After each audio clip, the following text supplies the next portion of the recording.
across the UK, on DAB+, on YouTube, on your mobile, and on your side. This is Talk.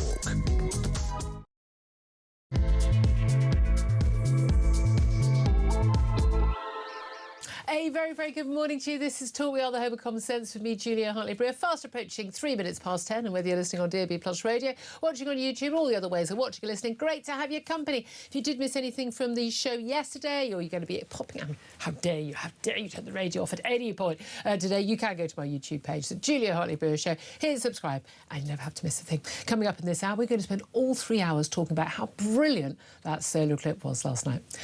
We are not going to do that. Do not worry. We will, though, be discussing how moving asylum seekers to middle-class areas to make it all fairer, we can all do our part, is actually going to cost taxpayers more. But according to the Prime Minister's spokesman, it's a point of principle for the Prime Minister. Well, it's good to know he's got principles, isn't it? That he wants to spend more of our taxpayers' money doing something that no one in the country, whether middle class, working class, poor, rich, north, south, wherever they live, wants in the country. Apart from, some Labour MPs. Just move them all next door to the Labour MPs. That'll be fair, and that's definitely a point of principle for me.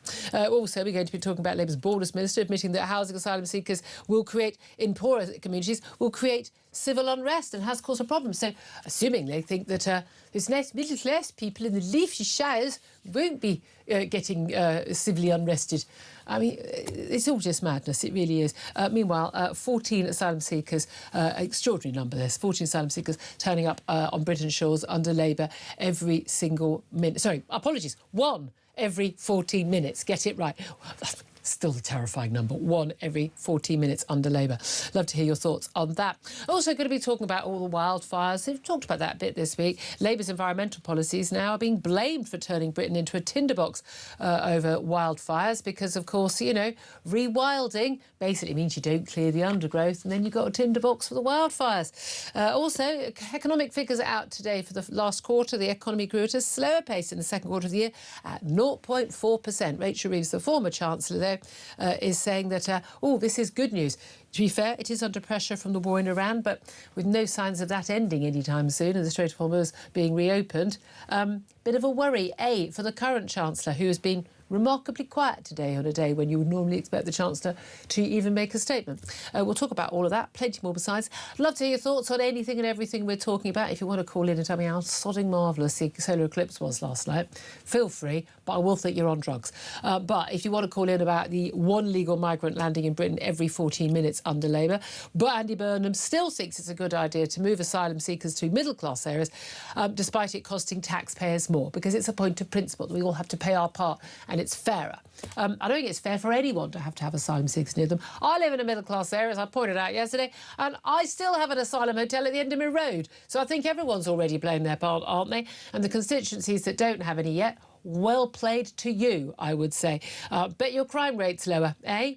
What is your reaction to this? Point of principle that it's going to cost taxpayers more than, by the way, the billions it already costs us to house all these asylum seekers.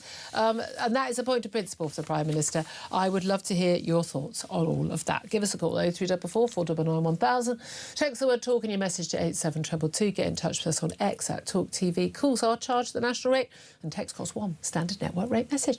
Delighted to say Philip Ingram, MBE, joins us today. He's former senior military intelligence officer, as he does on every Thursday. Great to have you in the studio as always. Yes. Morning.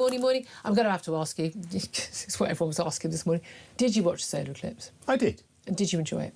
Well, I knew it wasn't going to be anything that was going to be spectacular, and I just enjoyed the atmosphere of something celestial happening. That is very rare. Because I love these sort of celestial yeah, I do. things. I'm a geek when it comes to that stuff. Unfortunately, I'm old enough to remember the 1999. I mean, it was a full eclipse then. Yeah. I mean, certainly fuller than last night's in England anyway. I know people had a better experience in some of the parts of Spain.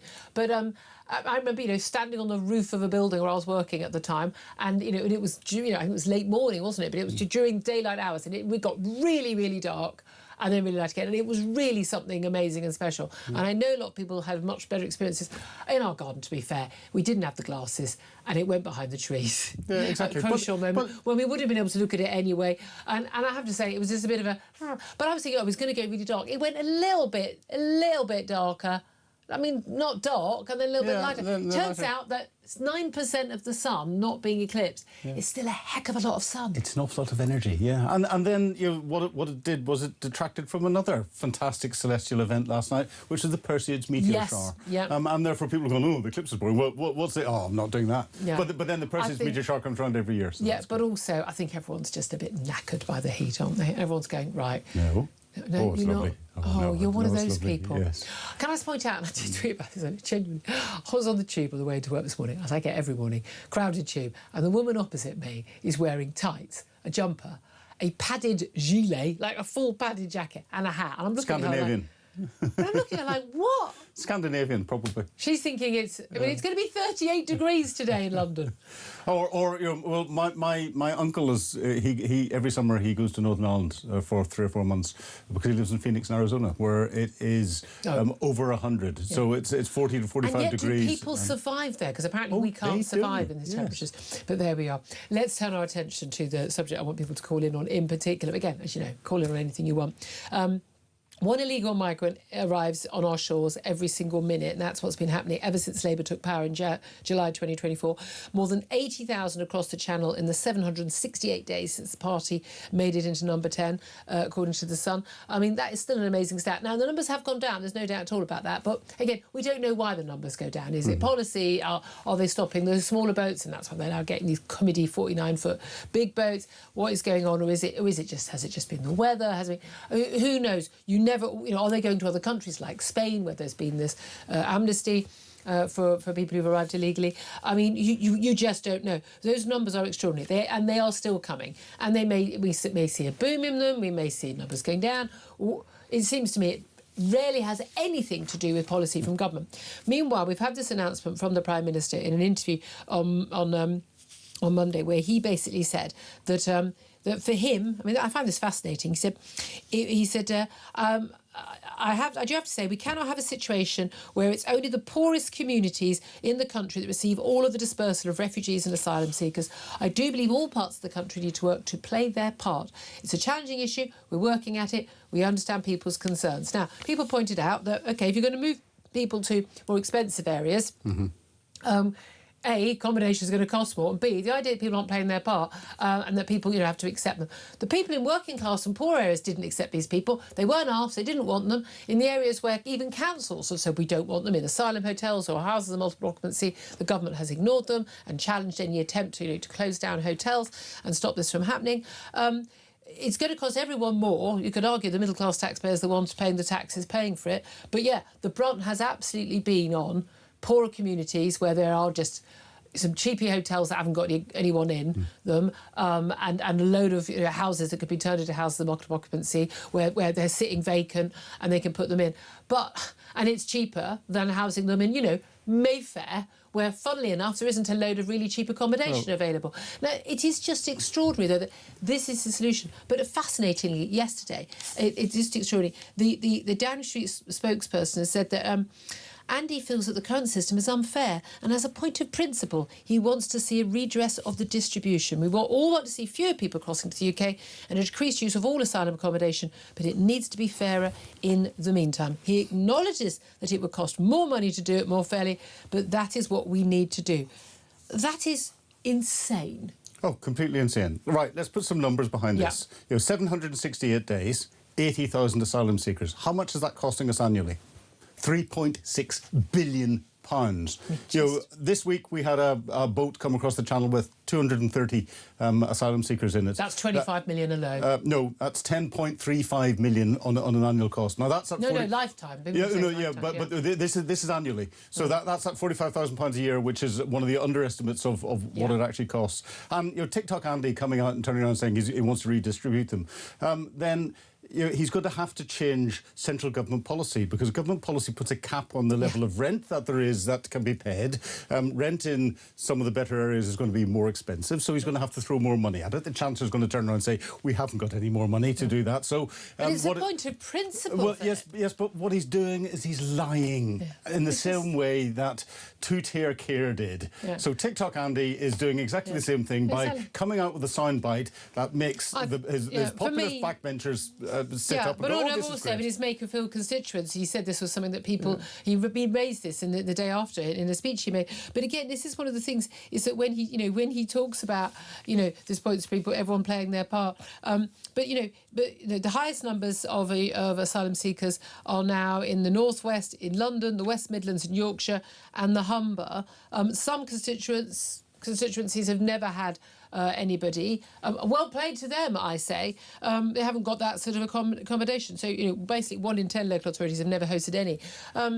But I mean, no one wants them. Whether it's leafy villages in West Oxfordshire, Piddington, or Southwark, where we are right now. Nobody wants them. I don't want them in the hotel at the end of my road either. We weren't given a choice. No one wants to have them. And it's the idea that here's my point of principle, Andy Burnham.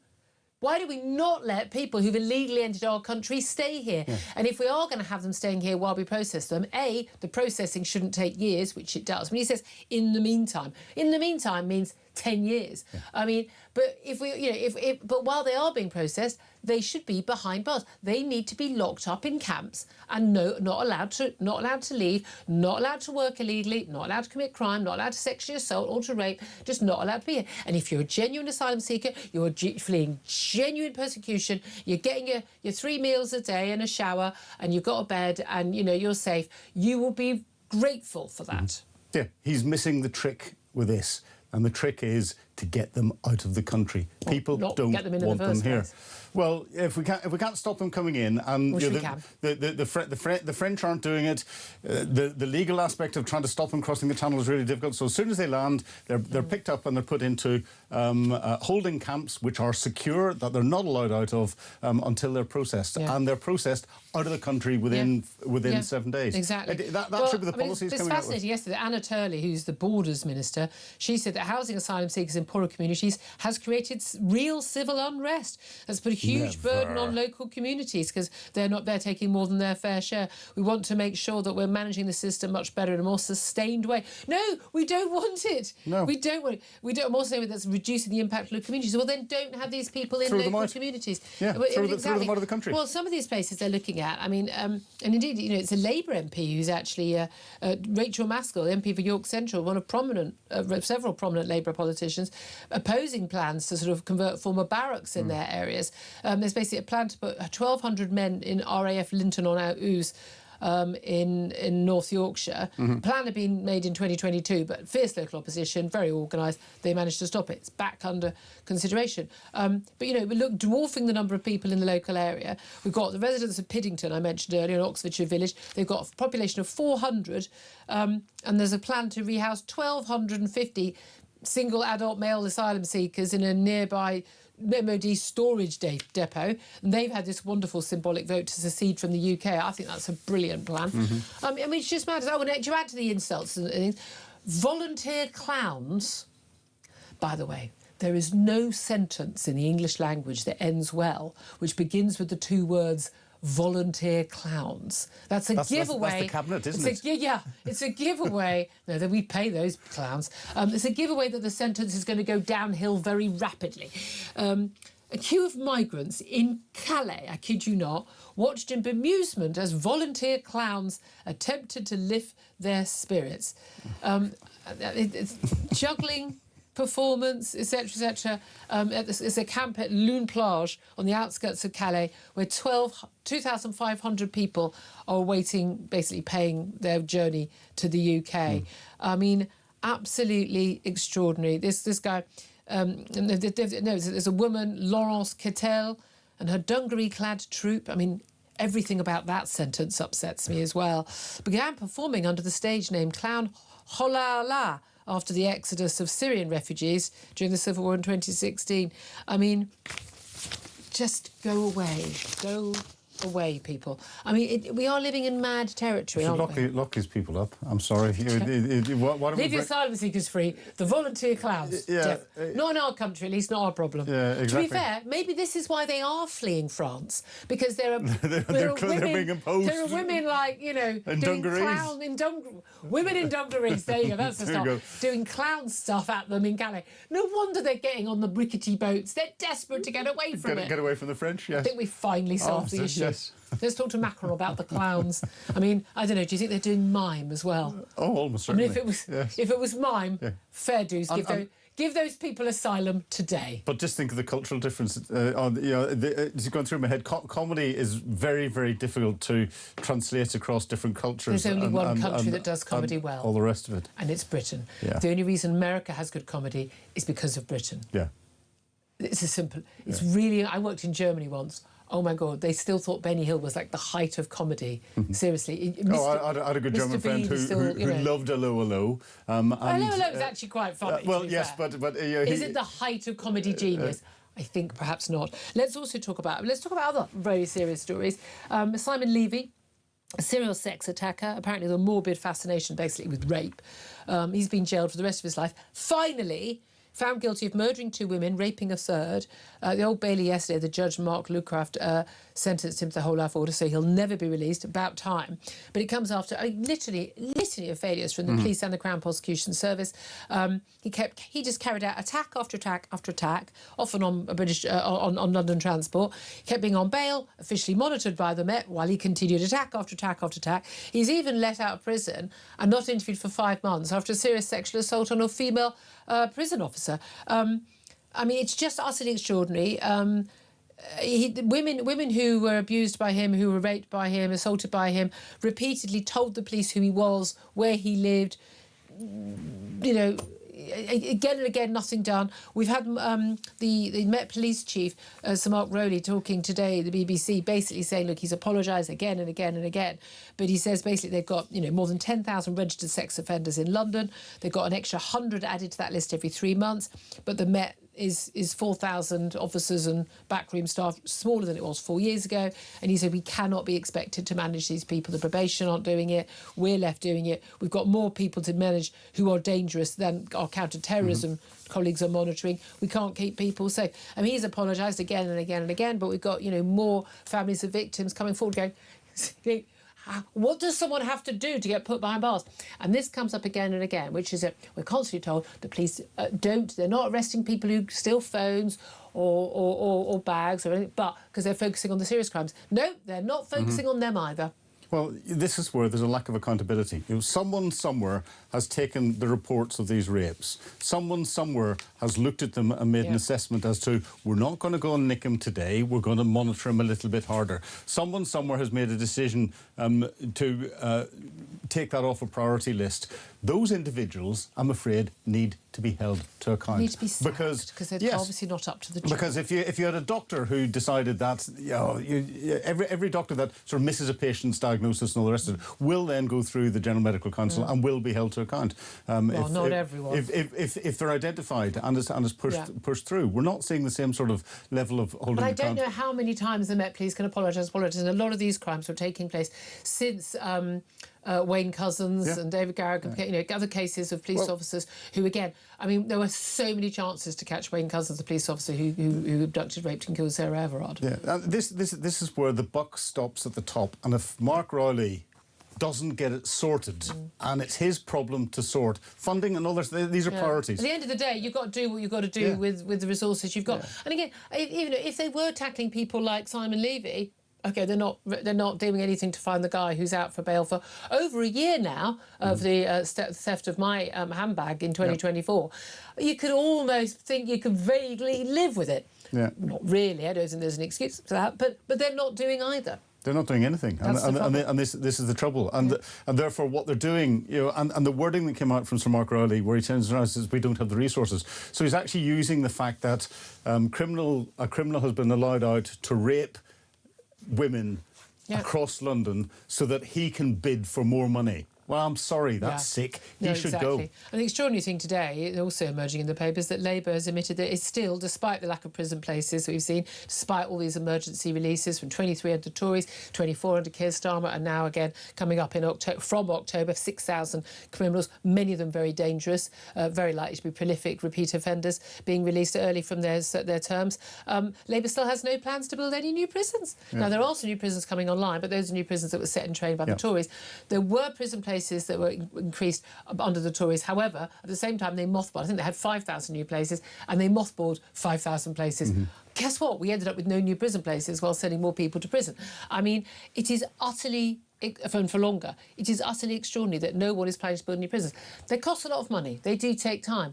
But we have this constant thing, whether it's nuclear power stations, reservoirs, roads, hospitals, I mean, you know, prisons, whatever it is, we go, well, we haven't got the money now, and they take a long time. I won't get the benefit of it myself and my government as Prime Minister or as Chancellor, so I won't do it. And then nothing ever gets done. There is no long-term joined-up thinking or policy making for the public good as opposed to the party's good. Well, yeah, it's interesting. You used the word mothballs there. So that means that there are prison places available. They're just in mothballs, and it would cost less to refurbish those if they need refurbished at all, and bring them back into, take them out of mothballs so that they can be used. That will get rid of it. Ian Itchison, a good friend, and he's spoken on the show on numerous occasions. He was a prison governor. He advised the Home Office on prison policy. Turned around and said that is distinctly possible. He also said we've used prison ships in the past. Why don't we bring prison ships back again? The key thing is we haven't got enough sodding spaces, and they're like 400 people. I mean, that's but he says this is someone who has advised governments on policy, and he says these things would work. He knows what he's talking about, yet nobody's thinking about this. Yeah, it is genuinely, and even the fact that the Ministry of Justice has only been told by Andy Burnham in the last couple of days, right, find a way of not having to release a load of people who have been convicted of manslaughter. You tell him, and they're saying, we've already looked at it. Well, you haven't looked at it hard enough, but it is mind-blowing that they haven't been. I mean, again, as we've discovered, most of Whitehall is working from home. They're not talking to each other. Computer says no, too difficult. I can't be asked to come into a meeting. Apologies for language, but so it doesn't happen. I'm sorry, it's just absurd. Look, we're going to have to move on because I do want to talk about one other topic. Students getting their A-level results, their T-level results, their BTEC results today. Let's not forget the T-level and BTECs.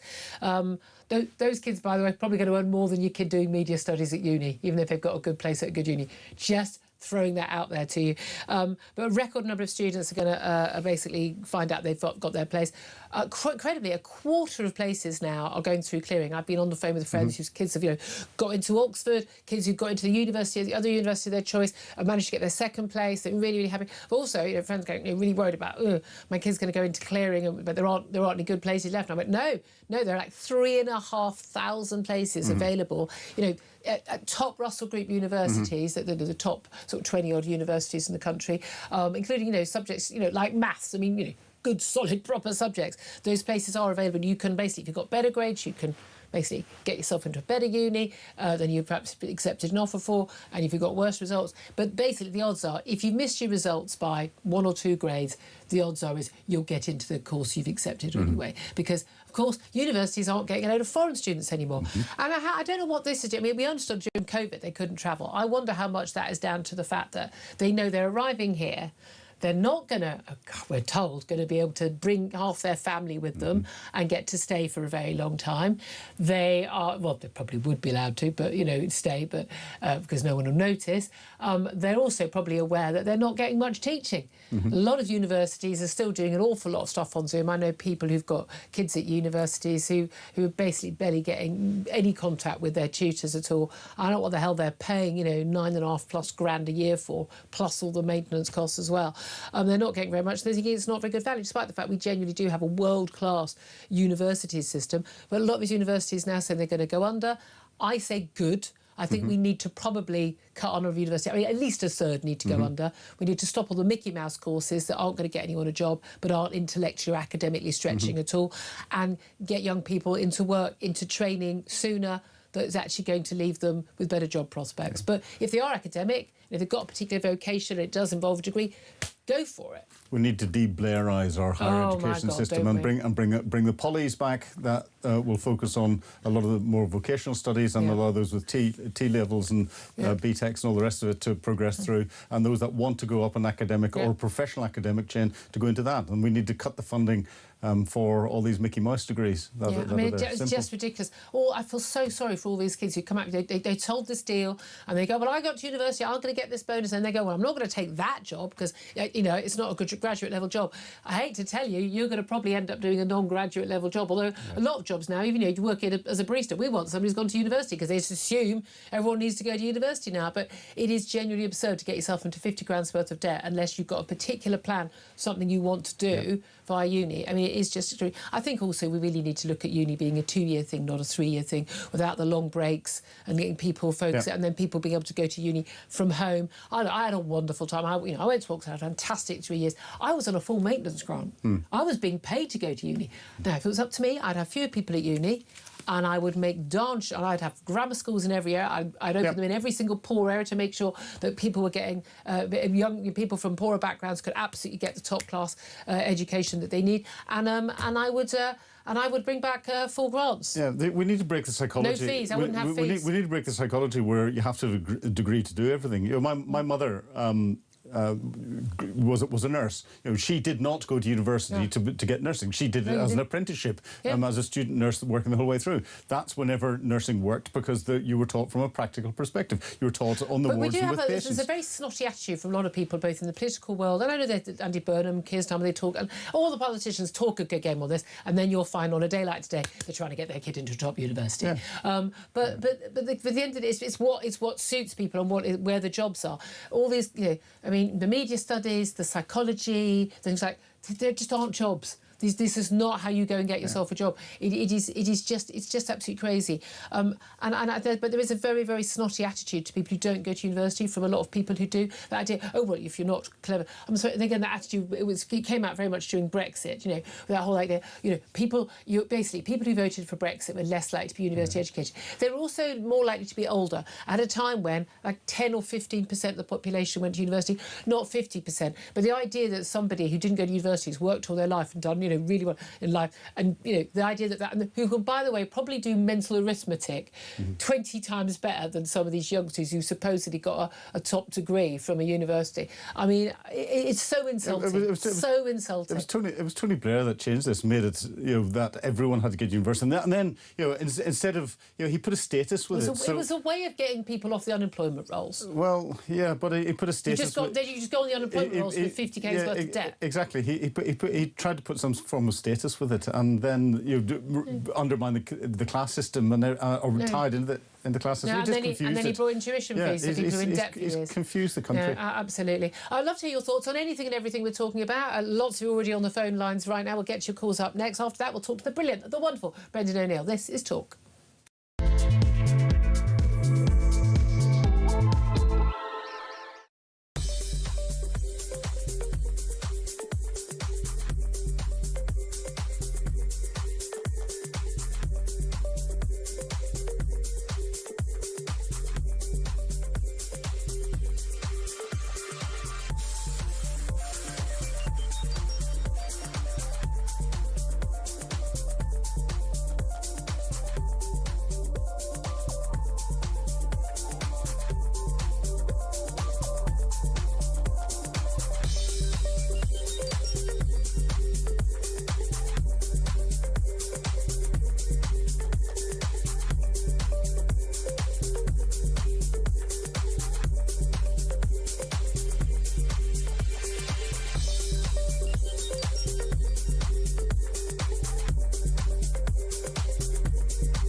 across the UK.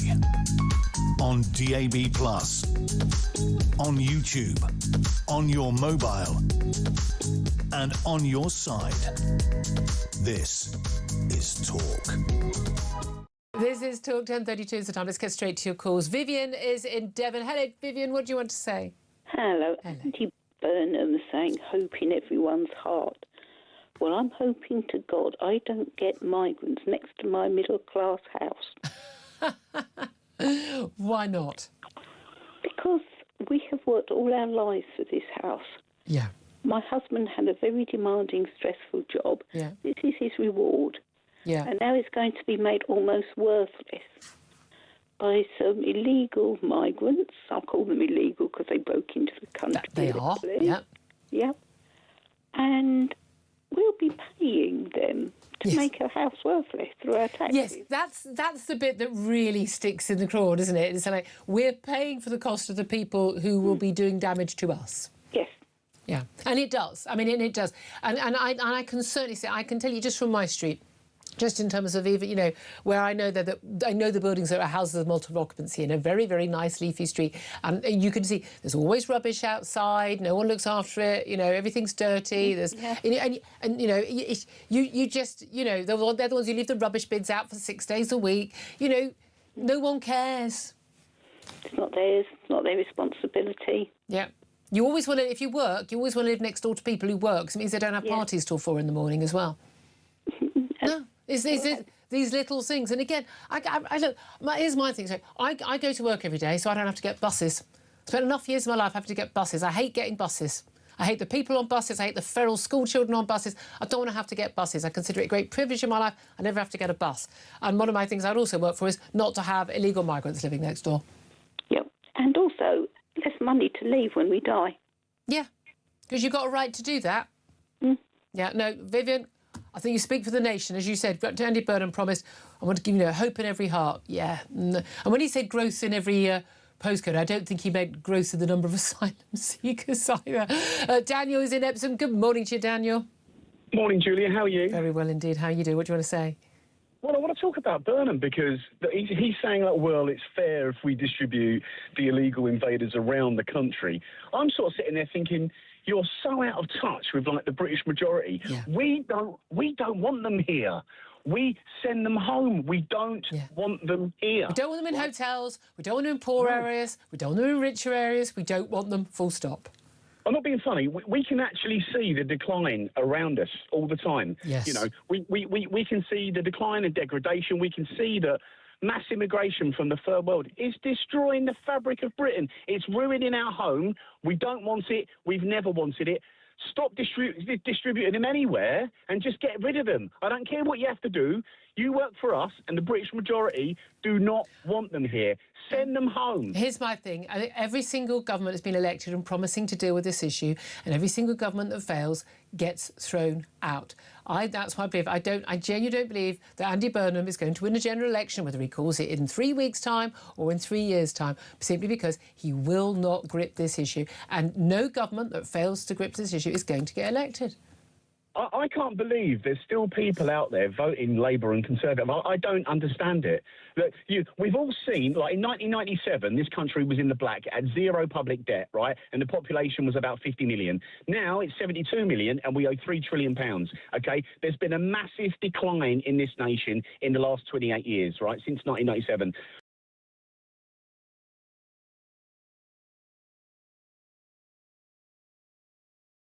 Country, no one else is going to do anything. No one else is going to lift a finger. Julia, you know, they're now talking about there's not enough water. Yeah. Why not? Because you haven't built anything. No, exactly. No, Daniel, I think a lot of people understand your sort of despair at, you know, the problems with the country. Thank you for that. We can't stray too much into any specific politics, obviously, because of events happening today, by-election-wise, of course, everybody. 10:37 is the time. I'm going to take a quick break. Up next, chief political writer at Spiked Online, Brendan O'Neill.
across the UK.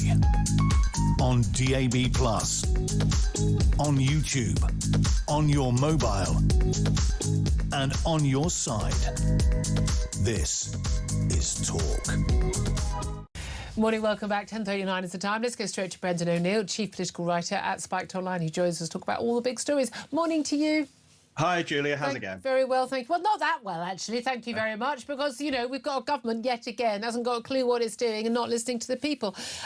One illegal migrant landing on British shores every 14 minutes since Labour took power. It's gone down. It's gone down in the last year, over the previous year. We have to point that out. But we are also looking at, you know, these people being stuck here for many, many years. No expectation that Andy Burnham, like Keir Starmer, is going to grab the bull by the horns and deal with getting out the ECHR and the like and deporting all these many, many tens of thousands of young men who arrive here. And now we're told we have to share them out rather more fairly as a point of principle, according to the Prime Minister's spokesman, because basically it's not fair that poor areas get these people and richer areas somehow are getting away with it, although my area certainly isn't. Even though it's going to cost taxpayers more, it's the right thing to do. Do you think that's right? Absolutely not. You know, one good thing about Burnham's insane proposal is that it's a tacit admission that illegal immigrants are a pain in the neck. That's what he's basically confessing. At last, we have a government official admitting that it's true that having 800 men from God knows where bust into your community overnight is a burden. Yeah. That's what they're finally admitting. The thing that ordinary people have been saying for years, that this is a real problem. It causes antisocial behavior, crime, tension. Finally, we can admit that, because what Burnham is essentially saying is that this burden can't be borne by working class communities alone. We have to share out the pain. We have to share out the misery. We have to inflict it on middle class, green and pleasant little towns. Whereas, as well. Of course, if these are all genuine asylum seekers and, of course, highly qualified engineers and doctors, I mean, you'd think, wow, you know, these are all the lucky areas that are getting all these fine, young, upstanding members of the community arrive. Yeah, no doubt they're picking litter and helping old ladies across the street. Absolutely. So we now know that it's not true that these men are vulnerable victims from war-torn lands. They are economic opportunists. They're fighting-age men. And we know that they don't enrich our nation. It's just true. It's not racist to say that anymore. And I think it never was. It never was. It never was. It's just the truth, and people should be allowed to say it. And I think Burnham has kind of admitted that it's true. By accident, though. He wouldn't... By accident. Entirely accidentally. And of course, it doesn't deflect from the fact that what he's proposing is insane, because there's the fatalism of his proposal. What he's basically saying is there's nothing we can do to stop the boat, nothing we can do to police our borders, nothing that this nation that once ruled the waves can do to stop some dinghies from crossing the channel. So instead, we're going to inflict pain on you. You are going to have to pay the price of the state's failures. That's what he's saying to middle-class communities. I think it's gross. Yeah, and pay a higher price. And again, it's this idea that middle-class communities need to accept more people, as if working-class communities were accepting people. And we know the voters of Makerfield made it very, very clear to Andy Burnham when he stood in that by-election. He said in the speech the day after he won the seat, you know, that's one of the things that was raised with him was that, you know, people were saying, you know, all these houses are multiple occupancy. We know the impact it has on the street. I know it happens in my street. I've got the hotel at the end of the road. And again, I keep pointing out, I live in a smart area, and we've got them. So the idea we're not all sharing that pain is, frankly, a load of nonsense. Again, we were talking a bit earlier, Philip Ingram and I, that actually we do understand now why people are genuinely fleeing for their lives, really, from France, because it turns out they've got worse. I mean, two of the worst words ever in the English language when put together: volunteer clowns performing to them as they try and await their dinghies in Calais. I think, frankly, we should offer refuge to these men. That image of a clown entertaining these illegal immigrants, these young men, these men who are seeking welfare and opportunistic events in Britain, I thought those images summed up the modern West. It summed up that we have become clown countries, where we are basically dancing around, or expected to dance around, at the sight of these men barging into our country and moving into communities. It really summed up just the suicidal nature of Western Europe right now, where we have thousands of men crossing various borders in Europe every single day illegally, some of them with ill intent. And what are we doing? We're dancing around, we're putting on a red nose, we're dressing up like clowns. That is Europe summed up. It's really quite frightening, actually. It really is terrifying, isn't it? I mean, we were saying, like, if it was mime as well, oh my God. Well, I mean, I'd help them onto the dinghies myself. Let's also talk about another story you and I have both written and talked a lot about over the years, which is, you know, climate change. Obviously, we're in the middle of a fifth heat wave. I don't remember there being any breaks between the heat waves. One long heat wave, we got a little bit of respite for a few minutes when the sun vaguely-ish disappeared for a bit for the solar eclipse yesterday. But we've got wildfires. Now, I must correct myself because wildfires have increased this year, but the actual amount of territory in the world and across Europe, including Britain, where we've seen wildfires, has actually gone down. The trend is largely down over the years and over the recent decades, not up. You wouldn't guess that from watching BBC, Sky, ITV, or reading your papers these days. But there's now, according to some of the experts, you know, a clear link now, they think, between sort of eco policies, rewilding policies, and the record number of fires, and a call for shops to stop selling, you know, those sort of, you know, temporary little throwaway barbecues isn't perhaps going to stop the problem. Yeah, exactly. This is a story as old as time, which is that very often, you know, the road to hell is paved with good intentions. And we often see this. We often see a situation where eco measures turn out to be problematic and turn out to cause some of the problems that they're supposed to be solving. I think the rewilding and the wildfires is a good example of that.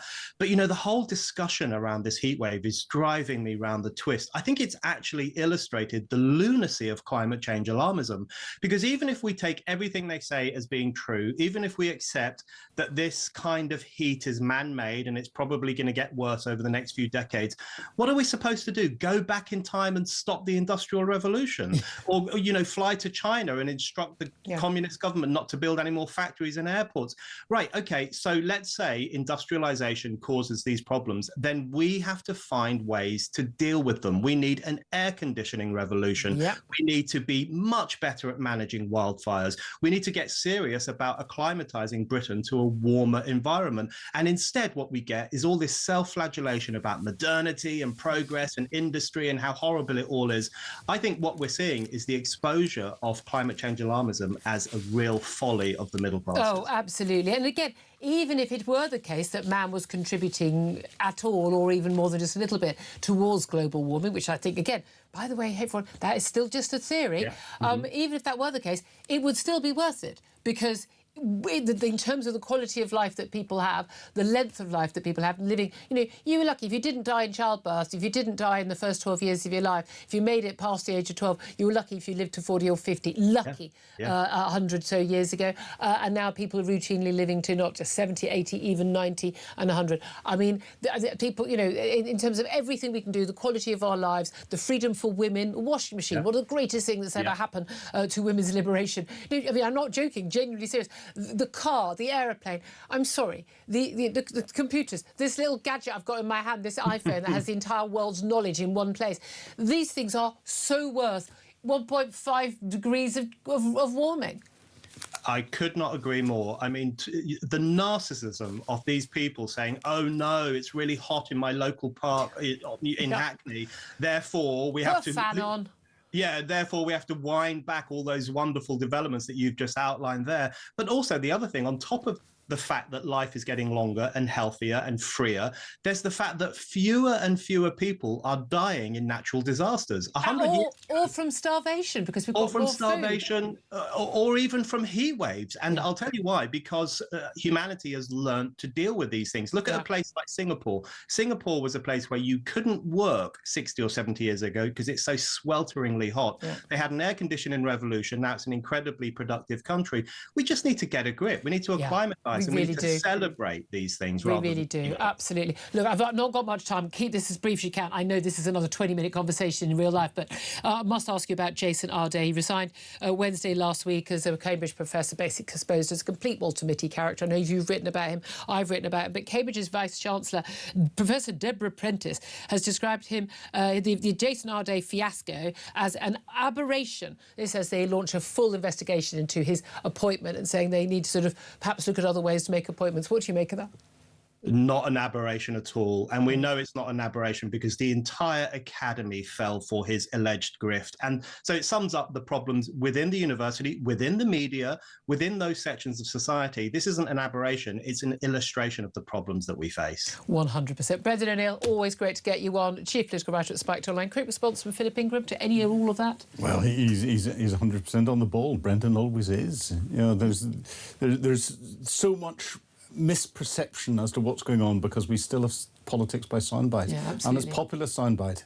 Yeah, There's absolutely. 10:49 is the time. I'm going to take a quick break. Up next, former ONS statistician, such a hard word to say, Jamie Jenkins on the latest economic figures, NHS waiting times and more. This is Talk.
Across the UK, on DAB+, on YouTube, on your mobile, and on your side.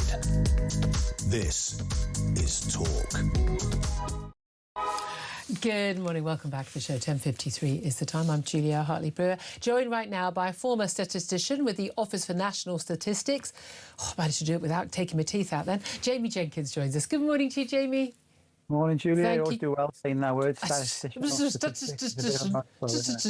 Anyway, we got through it. I don't have to say it again now. Let's talk about economic growth. 0.4% between April and June. That's the second quarter of the year. Are we all cheering from the rafters because the economy is going like guns, or is this rather slow? Yeah, it's probably a little bit better than what some people had thought, Julia, to be honest. And maybe we need to be putting a phone call into Rachel Reeves and Starmer. Let's get them back and get them. Seriously, don't. I'm having post-traumatic trauma from that thought. Yeah, but no, it's a little bit better. What's driving it is the services industry, and underneath that, because most of the British economy now is made up of services, and if we look underneath the bonnet of the services industry, It's a bit of computer programming, information, communication. So there's probably a little bit of the AI race is helping to drive a little bit of the growth here. But when you compare us to some other countries, well, obviously Canada is in the G7, they're growing at double our rate, but we are ahead of some of our European neighbours. But just saying 0.4% growth is better than what's going on in Europe isn't really a good outcome. It's like saying that you had an E in maths in school and you made it an F. It doesn't necessarily mean it's a great result for you. Yeah, exactly. Let's be reasonable. And when we think back, this sort of growth back in, I don't know, the 90s, the 80s and 90s, people would have been going, what? This is terrible. This is a disaster. And now we're going, oh, well done. And often we're told, well, it's better than what the experts predicted. With all due respect, the experts predict it wrong every single time. Yeah, it's always doom and gloom from the experts. And the one thing with predictions, Julia, they're nearly always wrong. And but I think, when we look under the production was flat, construction was up slightly, and the services industry did okay. But as you say, what you've got to put this into the wider context. These are the economic figures, the kind of the sum of all the goods and services in the economy. But the labour market's still weak. You can see borrowing figures are continuing going up. So if you look at our borrowing figures, and we always look at them as a percentage of GDP, they're actually just getting higher and higher and higher. And the best way of getting borrowing as a percentage of GDP down there's a few different ways of doing it. You can either cut the borrowing or you can grow the economy more. Yeah. And that thing, these numbers, okay, 0.4% is better than nothing. It's better than going backwards, but it's not a massive number when you look at the historical context. No, it's not. It's just simply not. It's not going to get us out of all our debts. It's not going to grow the economy. It's not going to grow those jobs. So, there's always young people go, I'm going to go off to get my A-level grades, work really hard, go to university, get a job. Well, let's see what jobs there are after you. Now, we know, things like the World Cup, that can boost, some figures in hospitality, but we also know things like shops miss out when the June sort of is included in these 3 months, saw some of the first sort of the heat waves, and people basically can't be bothered to go to the shops when it's hot, can they? They just they haven't got the urgency, and people just do a little bit less. So that can hit the economy. But of course, the economy will have been hit also by the increased energy costs from the Iran war. Yeah, and that's ultimately when you compare, say, now to what we had many, many years ago, when we were growing a lot faster. I think, and if you just basically, if you get the energy costs down for the country, and we've got obviously Miliband's moved on, but we've probably got another Secretary of State who's as bonkers as he is. If you get your energy prices down, because they're still obscene compared to what they were back in 2019, Julia. We talk about giving tax breaks or trying to give benefits out to people. Just getting the energy prices down for everybody will basically mean loads more money in people's pockets. And what will they do? They'll go out and spend. That'll go around the economy. It'll create more jobs. So actually fixing the energy crisis in this country with our energy security is the most obvious thing for me to actually get the country growing faster. Absolutely, and so easy and obvious to do, exactly. Can I also ask you, you used to do health statistics in particular as one of your areas of expertise at the ONS. We've got the latest figures on NHS waiting times. What does that tell us? Yeah, so they are down slightly again, Julia. So I think we've now got, they're still high. We've killed a few patients off on the waiting list. Yay! Yeah, so we've got 7.3 million kind of pathways, because one patient, for example, could have two different things they're waiting for. So it's about 6.2 million people in England now waiting. And the target, let's put these figures, so they're coming down slightly. They're not coming down very fast. What you've got to remember is you've got nearly 2 million people get added to a waiting list every month. And then they do treat a lot of people, and nearly 2 million people have come up. And it depends what you're waiting for. Is it a knee operation, or is it just an appointment with a doctor? Yeah, there's lots of different things. So in the last month, I think there's been a small reduction in the waiting list. But you've got to remember as well, some people are on the waiting list and they just get removed for whatever reason. They might die before they get treatment. So we do get about 318,000 in the latest figures have been removed. But the key thing for me on these waiting list statistics is that the target to get seen within 18 weeks, and we're a developed world, country, is 92%. And even though things have improved slightly, it's still only 66%. And even the target is disgusting and unacceptable, and will lead to people dying. And it's not the sort of way. 18 weeks is a heck of a long time if before you start treatment for cancer. That's the difference between living and dying for some people, and that is not what's happening in other countries, and a lot poorer countries than us as well. No, totally, Julia. And it's not just the anxiety and stress. Now, they will treat some conditions obviously a lot faster if they know you've got, for example, cancer. You won't be waiting as long as if you're waiting for an operation, for example. but you've got all the secondary effects. So, you know, when you've been and people not being able to work and things like that has another impact. I wonder, though, how many of those stats are down to a lot of people going private. I know so many people who never dream of going private, never had private healthcare, and are now going, I cannot trust the NHS will treat me or my family when I'm in time of need, and they are getting private healthcare and going off those lists. Jamie Jenkins, former ONS statistician, thank you very much indeed for joining us. Lots more coming up, more from Philip Ingram, lots more top guests, lots more of your fantastic calls as well. 0344 499 1000 is the number to get in touch to have your say, and we'll certainly get to more of your calls, particularly on dispersing those migrants on a point of principle, even though it will cost us all more. This is Talk.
Across the UK, on DAB+, on YouTube, on your mobile, and on your side. This is Talk.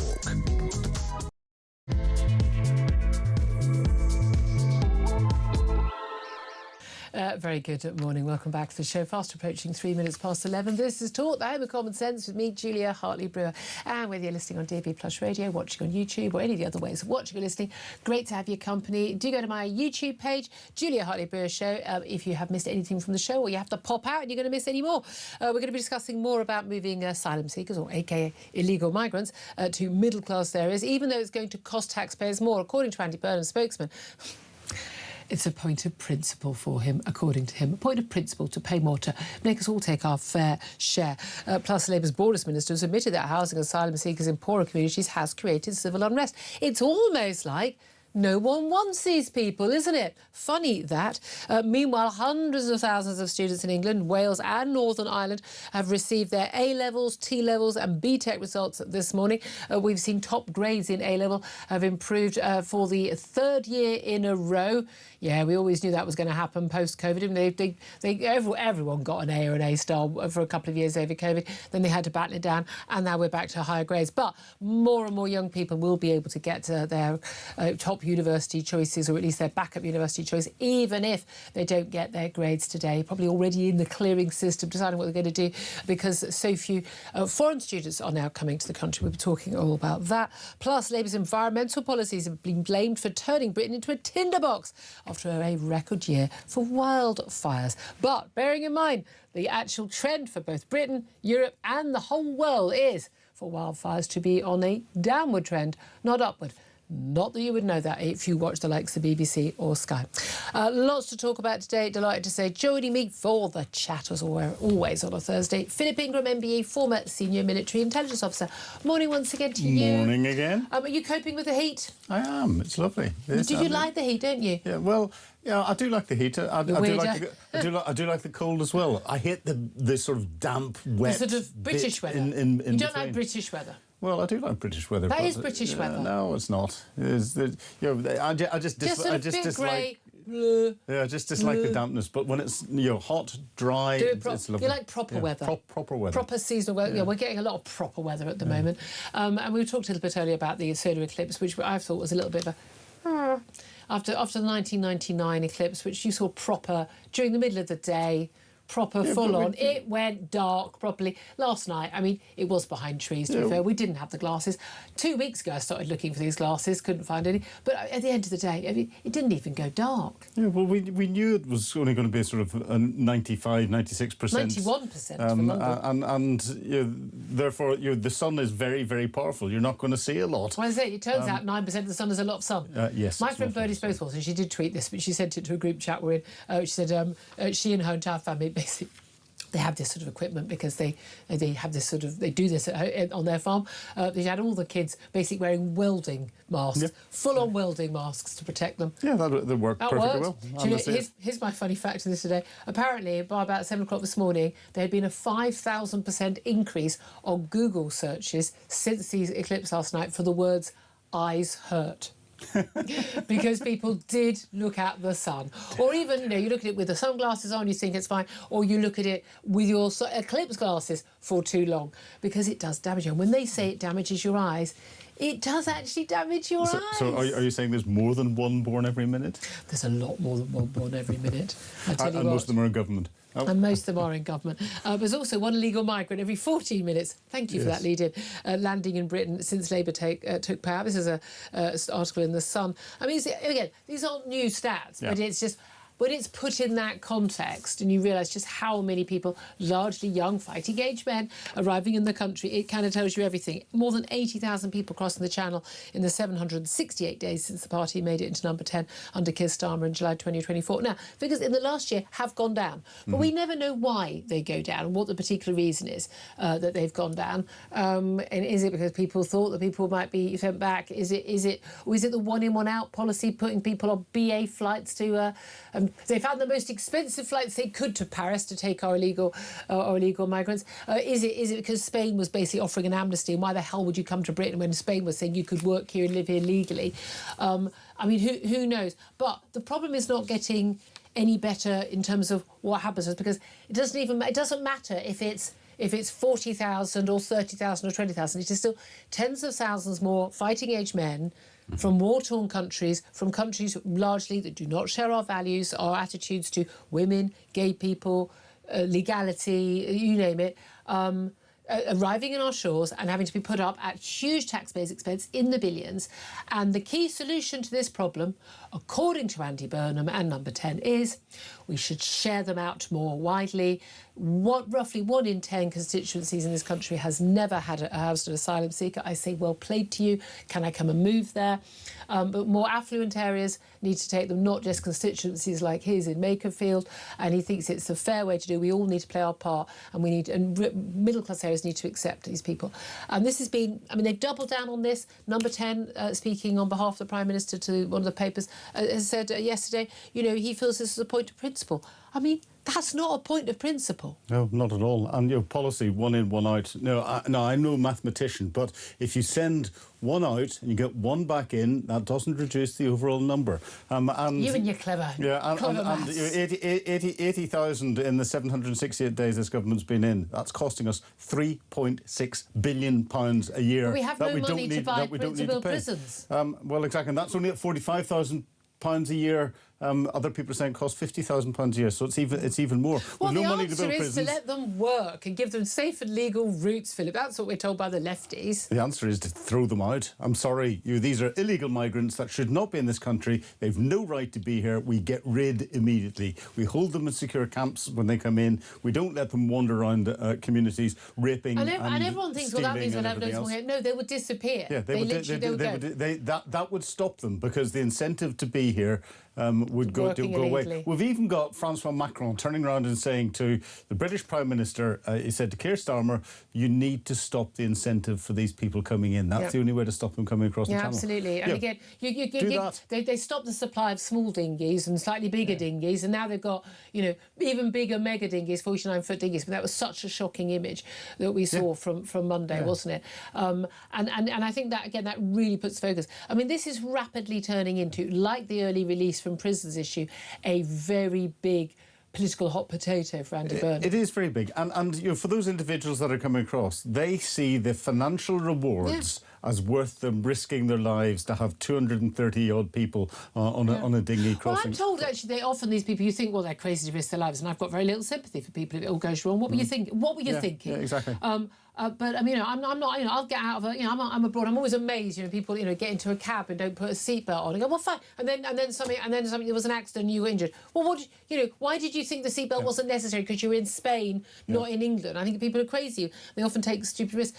I'm being told by people who I think would know that actually a lot of these people, they're told, oh, look, it's the channel. It's not that far and it's really flat. It's not a problem. As soon as you can't see land from here, but as soon as you go a little far out, you'll see land, and it's not that far. So that a lot of these people perhaps aren't aware that this is one of the most dangerous small stretches of sea to cross. Do you think they do know? They've all got phones. They've all got the latest smartphone. They've been sitting there allegedly for years waiting to get on the thing. They've got across the Med, and they've got access to Google. And they can read the press where people have died and the weather's bad. And surprise, surprise, they don't go when the weather's bad. You make a very fair point. I'm just trying to put alternatives. Now, as we were saying a little bit earlier, though, I do think that I have a little more sympathy for these men who are, let's face it, economic migrants who are coming here. Some of them are terrorists, some of them are criminals, but people who have no right to be in our country. I think we should now offer asylum to all of them. I have changed my mind entirely because of two words. And when put together, these are two most terrifying words in the English language. They are volunteer clowns. Because in France, there are some volunteer clowns, a troupe of women in dungarees, even more scary words, who are entertaining their words, not mine. These poor godforsaken men as they try to get on their dinghies. I'm sorry. I'm not joking. That's not a made-up truth. That's actually happening. I'm sorry. I've got a different solution. What? We go, we hire them, we pay them an awful lot of money, and we put them on the beaches in England, and they are the welcoming party for all of them coming in. And watch those dinghies then turn round and go back to France again. We have them in the asylum hotels. Yes, exactly. Hello, all day, every day. Yes, a French volunteer clown. No, it's against the Geneva Convention, I'm afraid. That would be cruel and unusual punishment, wouldn't it? That would be torture. But let's do it. Let's do it. That would be fun. I'm totally up for doing it. Oh, yeah, right. Have you got any dungarees? I'm proud to say that I'm not an owner of dungarees. I am proud to say. But anyway, I mean, it's just extraordinary. But again, it was interesting talking to Brendan O'Neill. Always love talking to him. It was fascinating, this comment that we had from the Borders Minister, who basically admitted there was a problem by basically saying, what was it? These arrival of these young men basically has led to civil unrest. This is Anna Turley, Labour's Borders Minister. It led to civil unrest, and other areas must play their part. But this is they finally admitted that it's not a great thing to have all these illegal migrants housed in your local community. They cause problems and people don't like it. So we need to share out the problem. But by that, they are admitting there is actually a problem. Oh, very much so. And therefore what they want to do is create more local areas where people are going to rise up against them coming in. This will start to join together across the country. This is going to create an even bigger problem for the government. They're just not thinking this through. The simple solution is house them in refugee camps. I would nearly said internment camps, but yes. I'm happy with internment camps. Internment camps. House them in internment camps. Don't let them out into the communities. That will stop many wanting to come across the channel, and then process them out of the country as quickly as possible. Again, simple solution. And if you can't do it because we're inside the ECHR, you come out of the ECHR. It's just really anyone who's But other countries inside the European still manage to do it. So that's because we're one of those countries that obeys rules. That's why a lot of people aren't bothered about problems in the EU with their rules, because they didn't bother actually obeying any of the rules. Yeah, well, when I was in NATO, there was this great thing where Germany would make the rules, France would ignore the rules, and Britain would apply the rules religiously. Yeah. Absolutely. Let's talk about also, the latest, Labour still has no plans to build any new prisons despite overcrowding, still astonishing. We've got the Metropolitan Police Chief saying dangerous criminals are being bailed every single day. And that included Simon Levy, just been jailed for the whole of his life. I mean, thank God for a double murder and rape, despite numerous rapes and sexual assaults. Oh, by the way, a sexual assault on a female prison guard when he was behind bars. She wasn't even questioned about it for 5 months, having given all the information. He was then released from prison despite this. It's just extraordinary. And the Met Chief, Sir Mark Rowley, has had to do various interviews where he's basically apologising for failures. CPS has also apologised for failures. This man basically sexually assaulted and raped on a regular basis. He went back and raped women in places he'd actually been caught raping women before. He was hiding in plain sight. Women would literally identify this guy. A lot of it was happening on public transport in London.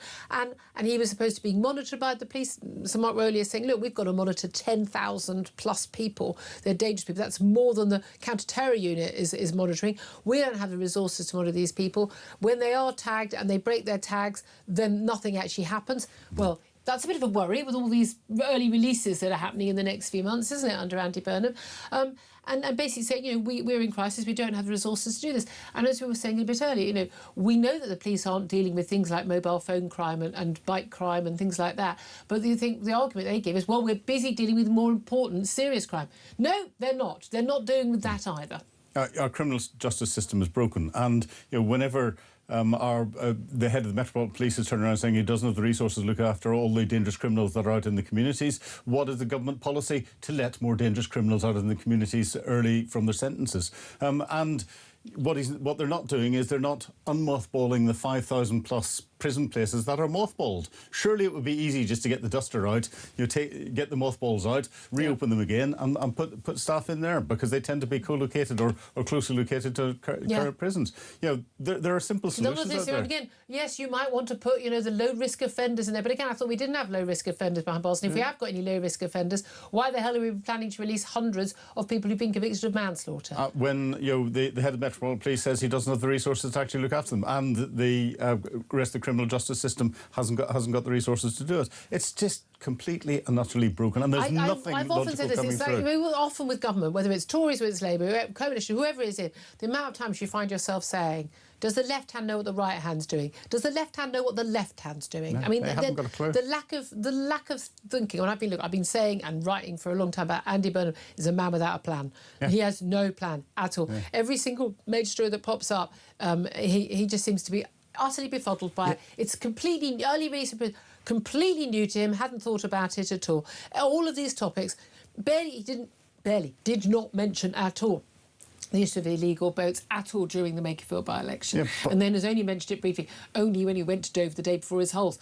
And even then, they're not planning to do anything. Yeah, but he does good TikTok videos, and then he repeats policies that his predecessor had already brought in and brings them out as new, and he's doing stuff. If you're going to cut down on vape shops having gaudy, bright, fluorescent yellow fronts on the high street, if you're going to take 86p a week off my heating bill in the winter, and he's going to stop people having those sort of takeaway little mini barbecues, disposable barbecues, as far as I'm concerned, Britain is solved. We are going to fly from now on, Andy. Thanks, Andy. Really appreciate it, mate. I mean, I'm sorry, it's laughable. Thank God he's only the Mayor of England. Oh, no, he's not. He's the Prime Minister. Oh, he's going to start that again. Oh, have you been here the last few weeks? I love Philip Ingram, as I know you do. Banging on about... But he is the mayor of England. Policies in England are not for... Let it go. Oh, don't. But I can't believe you don't pick me up every time I say Britain and not the United Kingdom. Yeah, but the lovely thing about Andy Burnham is the majority of his policies are only hurting the English. So the Welsh, the Scottish and the Northern Irish are going, hey, we don't care. Burnham, you're doing a great job. The great thing is you've got your own devolved governments that are busy damaging your own country. Oh, God. And even, well done, and they're doing a better job at damaging them faster. Let's talk about young folk, the ones who are still in education, not the NEETs. Not yet, anyway. Students getting their A-level results this morning, their T-level results, their B-Tech results. We've seen the top grades have gone up once again. We also know the good news is best A-level results day ever, record top grades, highest number ever getting into university. And the reason why that is happening, not just they're getting the top grades, but also because universities are not getting as many foreign students as they did. Now, why are they not getting foreign students? Have our universities suddenly become no good? Is it because lots of the teaching is now online? What's the point? Or is it because an awful lot of countries have been told, no, you can't bring your entire 18-strong family when you come here to study? Yeah, all of that, and they're not going to get automatic work afterwards or sort of benefits while they're because universities were getting they basically get 30 grand a year from foreign student, and they get 9 grand plus a year from British students. This is why they train more Chinese and Indian doctors than British doctors in some universities. Our universities are businesses, and they're run as businesses, and there's lots of opportunities out there. And I will say to any young people that are listening, don't worry about your grades. Really don't. If you've achieved what you've achieved, there's so many opportunities out there. Whatever they are. Whatever they are. I know people who have been senior directors in some of the biggest companies in the country who have got no A-levels. Yeah. Some of my best friends left school at 16 and have done very, very well. Thank you very much. Again, a lot of this, and again, I've got to know someone, a young lady in my acquaintance who got D's in a D and E A level and managed to get on a foundation course. Went to university, is now earning an absolute sodding fortune, even in her 20s. You work hard. I would say work ethic will do you more over the years. If you need to get the grades to get to university, the odds are clearing a quarter. Clearing used to be basically for the kids who completely messed up their A-levels. You could get into a former poly on some Mickey Mouse course, but you'd get into uni, and people thought that was still worthwhile doing. It wasn't, but they thought it was. Clearing is not that anymore. Clearing is now, even top university. You're not going to get a place at Oxford or Cambridge from clearing. However, there are top Russell Group universities, proper, serious academic courses like maths, where there are 3,500 places that are available. And there'll be students who had a place at top university, but they've now got better grades, and they're going to go, actually, I prefer to go to this other one that I couldn't have got into because I wasn't sure about my grades, or I was playing safe in terms of accepting. I can now go to that one, and that place becomes free. So you've got a really, really good chance if you want to go to uni. The main thing is, what are you studying at university? I'm amazed by how many people I know whose kids, they say, well, they're going to go to uni, they don't really know what they want to study, they don't really have a plan, and they end up doing some Mickey Mouse course. At least if you don't know what you're going to do a course that's academically solid that will set you up, and future employers will go, oh, well, you've done... or maths or history, a really solid course, not something it's sort of like, why are you studying that? Or sit down and say, is uni really right for thing? me? Am I going to come out with this massive student loan? There are many more paths to go out there, and a lot of the time you can be much more successful in doing it. Oh, absolutely. So, and without 50 grand's worth of debt, and with all that experience. At least 50 grand's worth of debt. Yeah.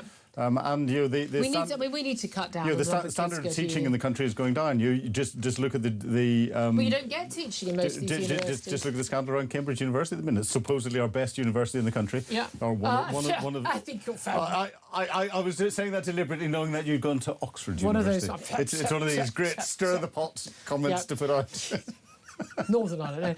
No, but the thing is, this is the issue. I mean, the debt that people are getting into for something that a piece of paper that often isn't actually much use to them in terms of their future career. I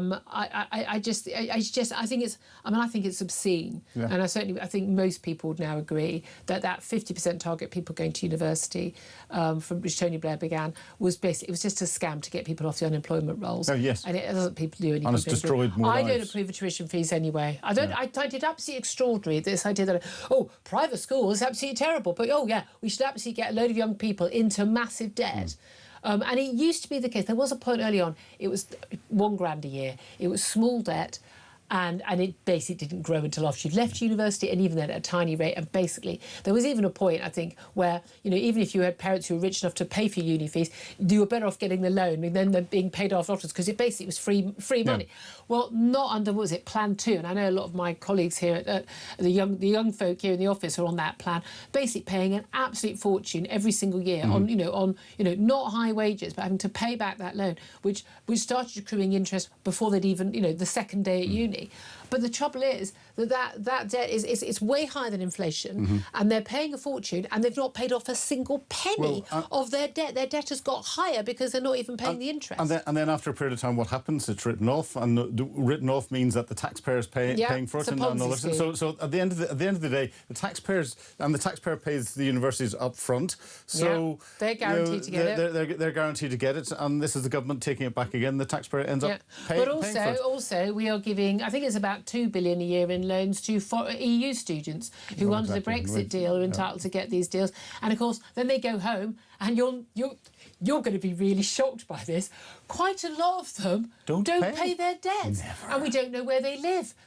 So we can't track them down and get the debt back, and so we end up paying. So we literally have our own youngsters going to university getting 50 grand worth of debt, while we're paying for a load of, you know, Polish and Romanian and French kids to get an education for free at top universities. I still want to make this point. I do it constantly because it really is worth knowing.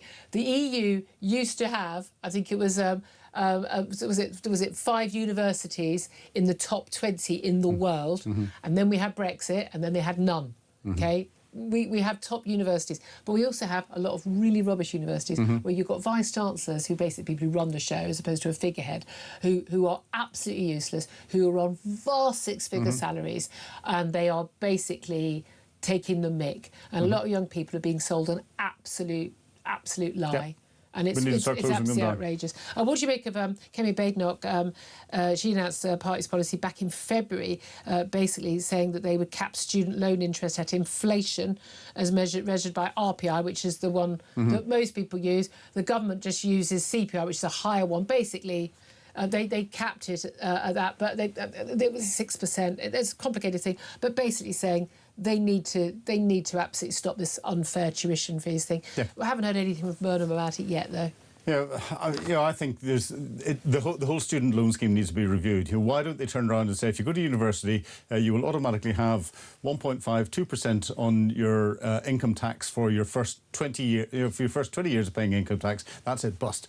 So if you earn an awful lot of money because you're doing really well, then you're paying a lot more. Do something like that. Why penalise the people who work hard?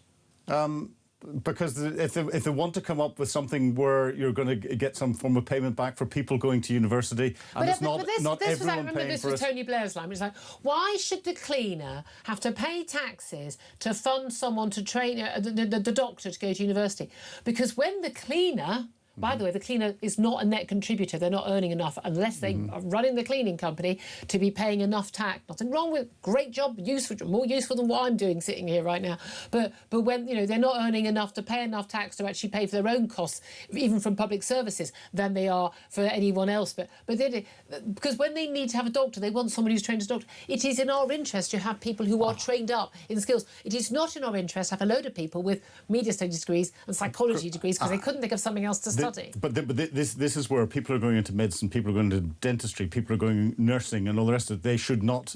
We should, as part of their contract, pay their and then their you have to fees. contribute. You have to work in the NHS for a certain number of years. Exactly. I would absolutely support and all the rest of it. There's so many ways we could redo this completely. But I object to paying taxes for free school breakfasts. For people who can perfectly... By the way, exactly. There is no one in this country who can't afford to give their kids breakfast. There's no such thing as anything for free, so why should I have to pay for someone else's kids? In the same way that if someone chooses to go to university, unless there's that contributing back to society, which a 5-year or 10-year contract... I think there's an argument that we could say that the public, the taxpayers will contribute, or some other cheaper loan system for degrees that we need. Yes. Yeah, degrees we need, but not golf course management. If you've got certain grades, but they'll go, but more private school kids or wealthier kids will get those. It's like, well, no, the kids smarter kids will. Smarter kids will get those. Sorry, or the kids who worked hard.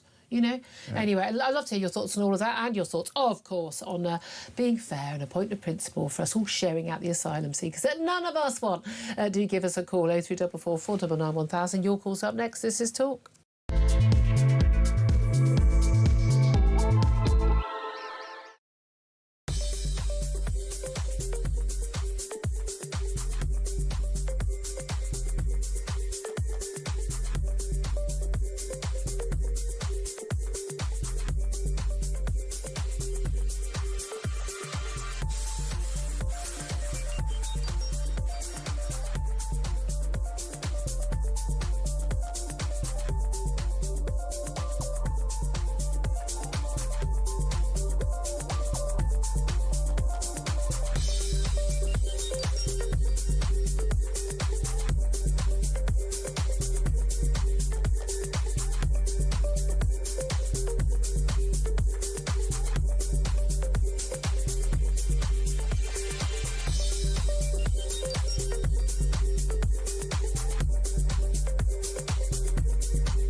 Sex spaces on biological sex. Yeah.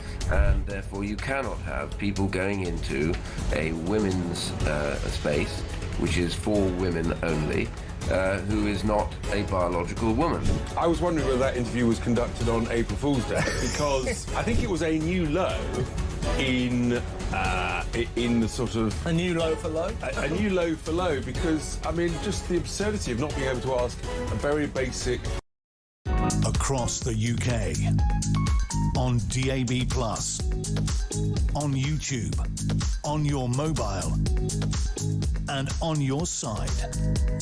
This is Talk. This is Talk. Thank you very much indeed for joining us. 11:31 is the time. Let's go straight to your call. So 0344 499 1000 is the number to get in touch. Graham in High Wycombe has done just that. Hello, Graham. Hello again, Julia. Just a quick personal story on the sharing out the migrant and Andy Burnham and his so-called principles. Yeah. My father-in-law lives in Piddington. Yes. I've stood at the end of his garden. It's less than 200 metres from this asylum centre. It's one field. Yeah. Did he vote to leave the UK? That's the session vote? Yeah, he did. He and his wife both did. And he's now retired. He's worked all his life. Yeah. And he bought a house there 2 years ago, hoping to be able to enjoy his idyllic, retirement in a nice, quaint English village. Yeah. He now won't be able to sell that house if he wants to. He's trying to build on it at the moment. Yeah. Good luck with that. Is he supposed to fork out for security at the build up a gate at the bottom? I would if I were him. I certainly would too. And there's nothing for them in this village to do. And, Andy Burnham's got his principles. So, if I may, let me reiterate our principles in response to him. he does not have the right to essentially destroy a way of life for an entire village of people. Yeah. That's against our principles. It goes against fair play. Every one of these asylum seekers has broken the law. Immigration Act 1971, Article 24. It is against basic British fair play and justice, which is the cornerstone of British principles, to pay for people who have broken the law in such a flagrant way. Yeah. Every single one of them should be detained immediately and deported immediately. And these are the people in this village who have paid probably the upper tax band that have kept our welfare state going. And paid, by the way, paid for all the migrants who've been here. But I like to say, you're saying this is going to destroy a way of life for this village, but they've already destroyed the way of life for many, many towns and city centres.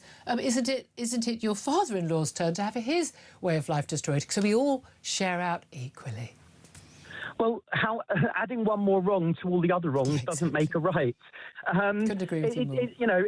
There's no facilities for them, and it's destroyed his life. And this is the thanks they get for propping up the healthcare system, education, defence. Doing the right thing. 40 years of Doing work. the right thing. Yeah. Exactly. Oh, no, honestly, Graham, every single word.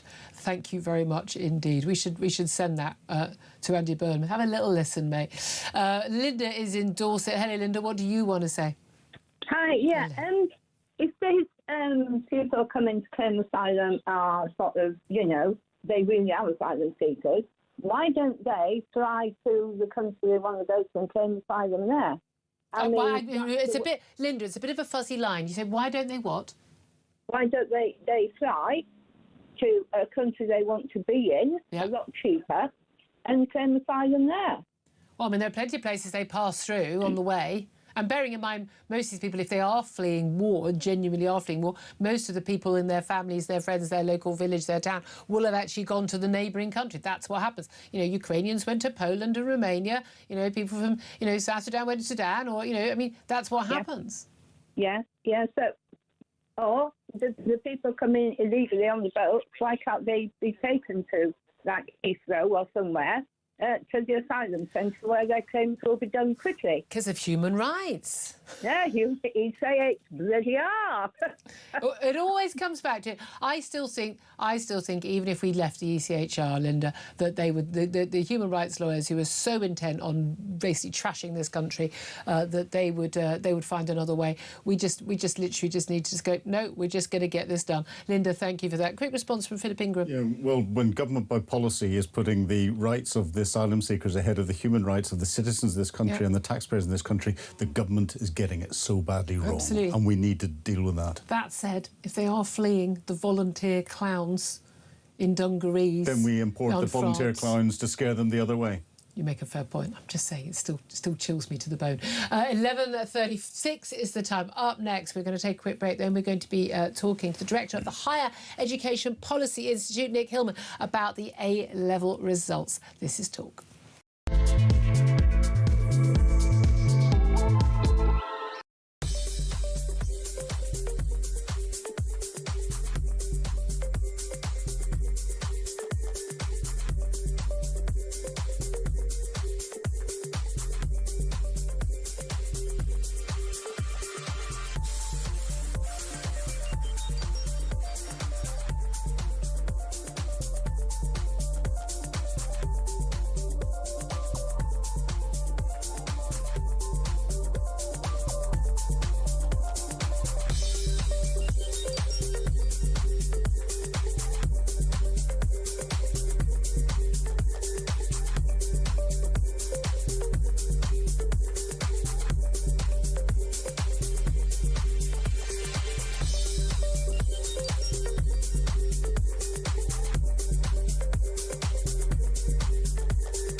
Across the UK.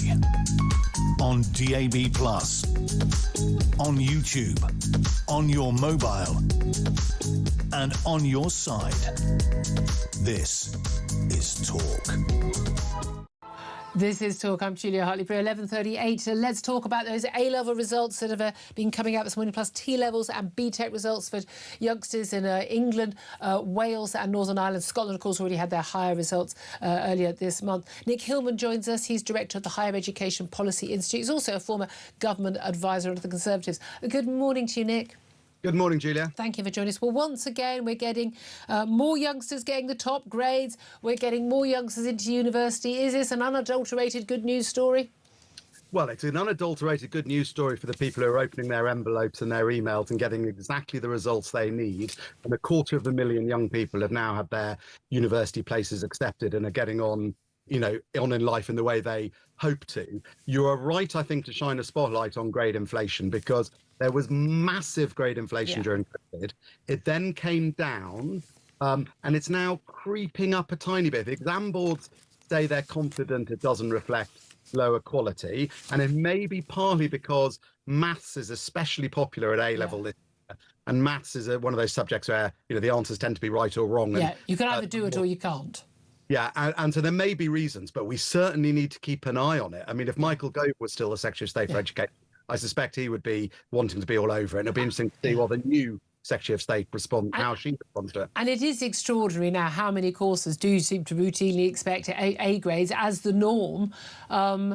From students who didn't consider themselves to be sort of top students. It does seem to be, I know, the top universities now basically, they're offering 3 grade A's, but they basically expect 3 A stars now. And we constantly see that inflation.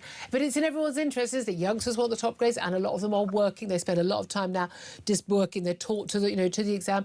That's good for the teachers, good for the head teachers, good for the school's reputation, and the parents want it. There's no one who doesn't want it on the day those results come out. Except employers. Exactly. Because employers need to know the difference between different students. And of course, that's why the A star was invented. I mean, at one level, having an A star is absurd. A is meant to be the top grade. Yeah.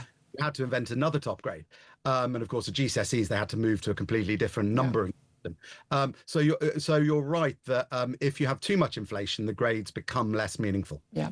Now, look, a lot of people, and I've been messaging with friends and family members about their youngsters, and pretty much all of them have got their grades, or if they've missed it by one, they've got into their uni of their first choice.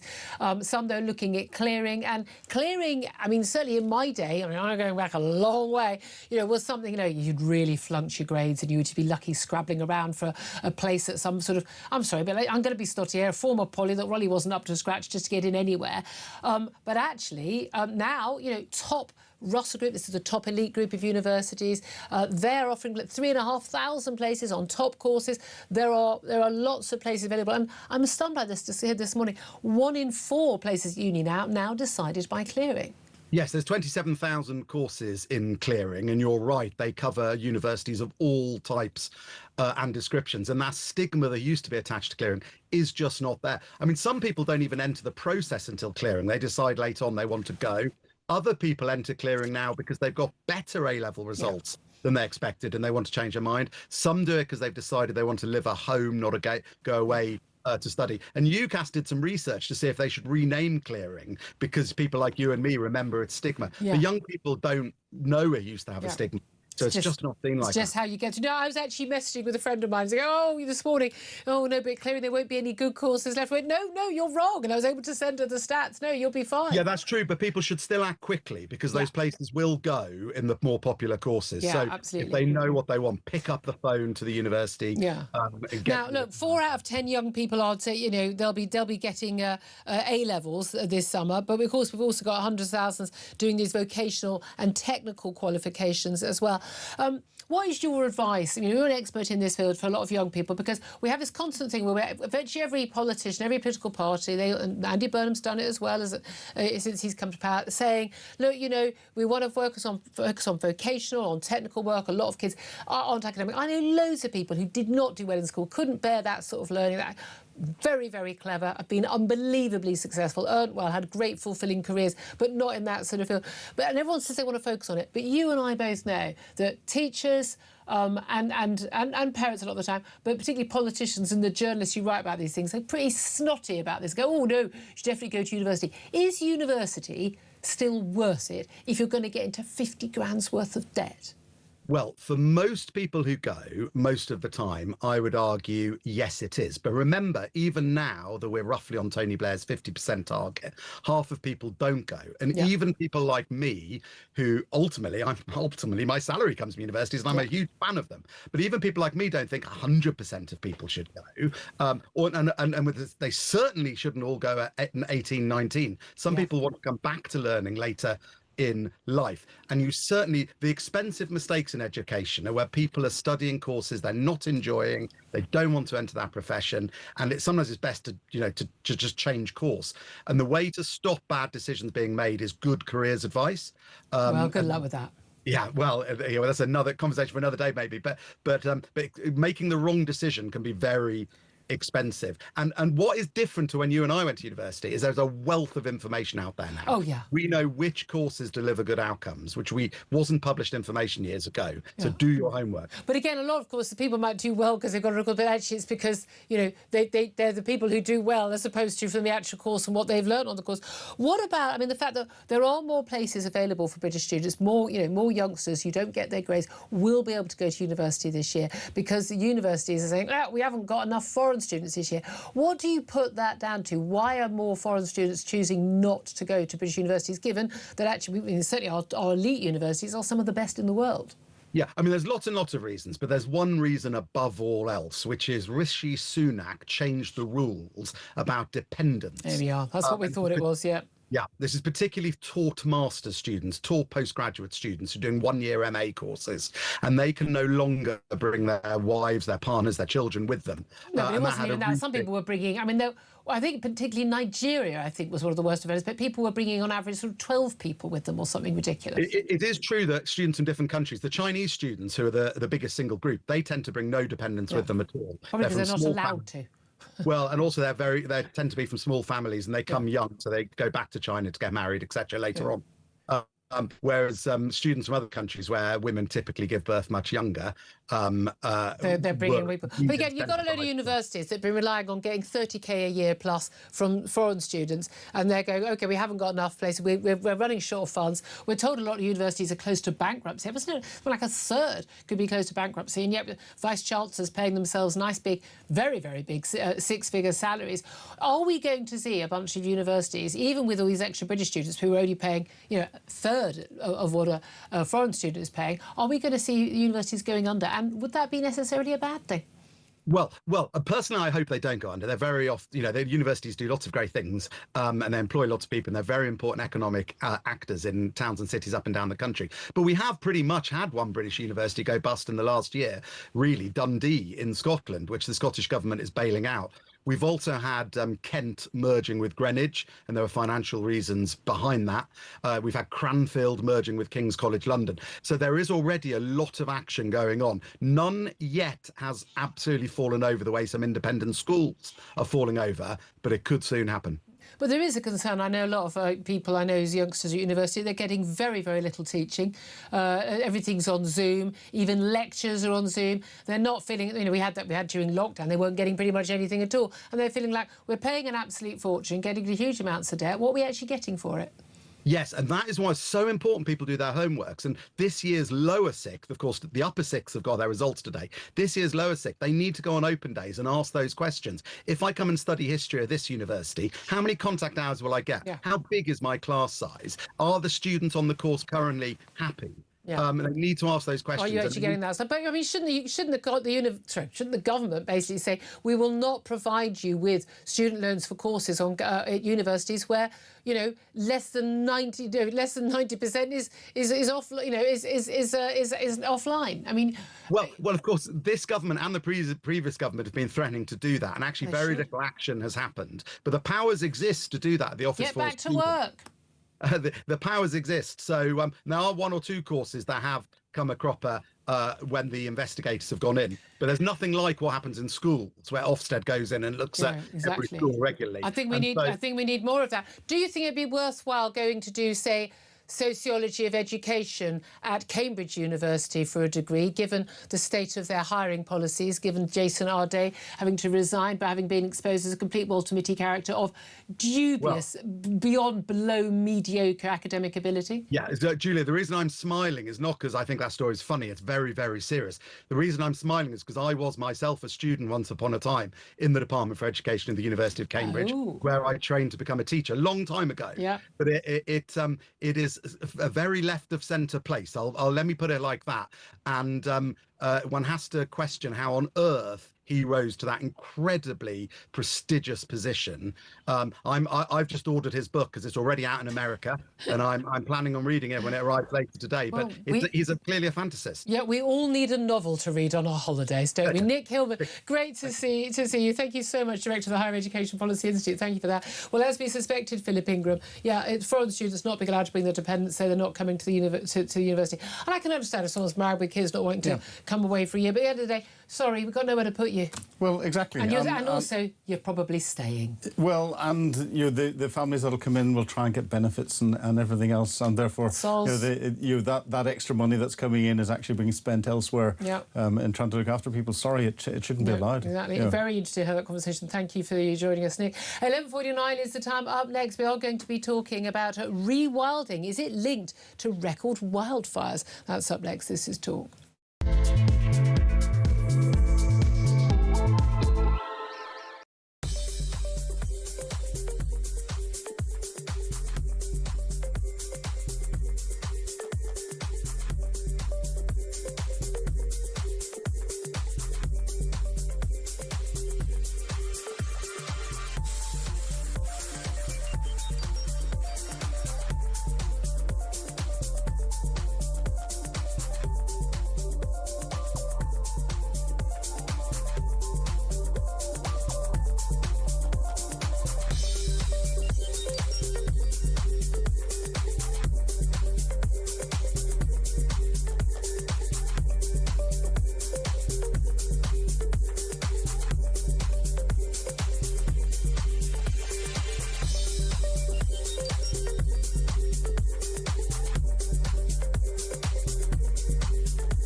Not so small boat crisis.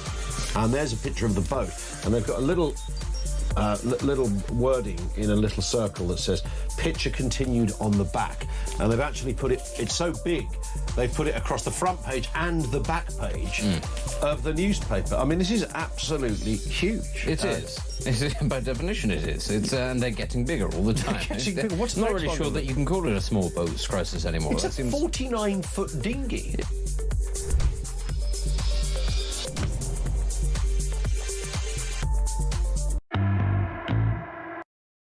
Across the UK, on DAB+, on YouTube, on your mobile, and on your side.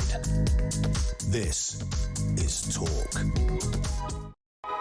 Good morning, welcome back. 11:52 is the time. Well, you could be forgiven for thinking that basically the world is on fire pretty much every year when we get a spate of wildfires, particularly when, of course, we have hot weather and a lot of the undergrowth is basically bone dry, just basically a tinderbox waiting to be set on fire.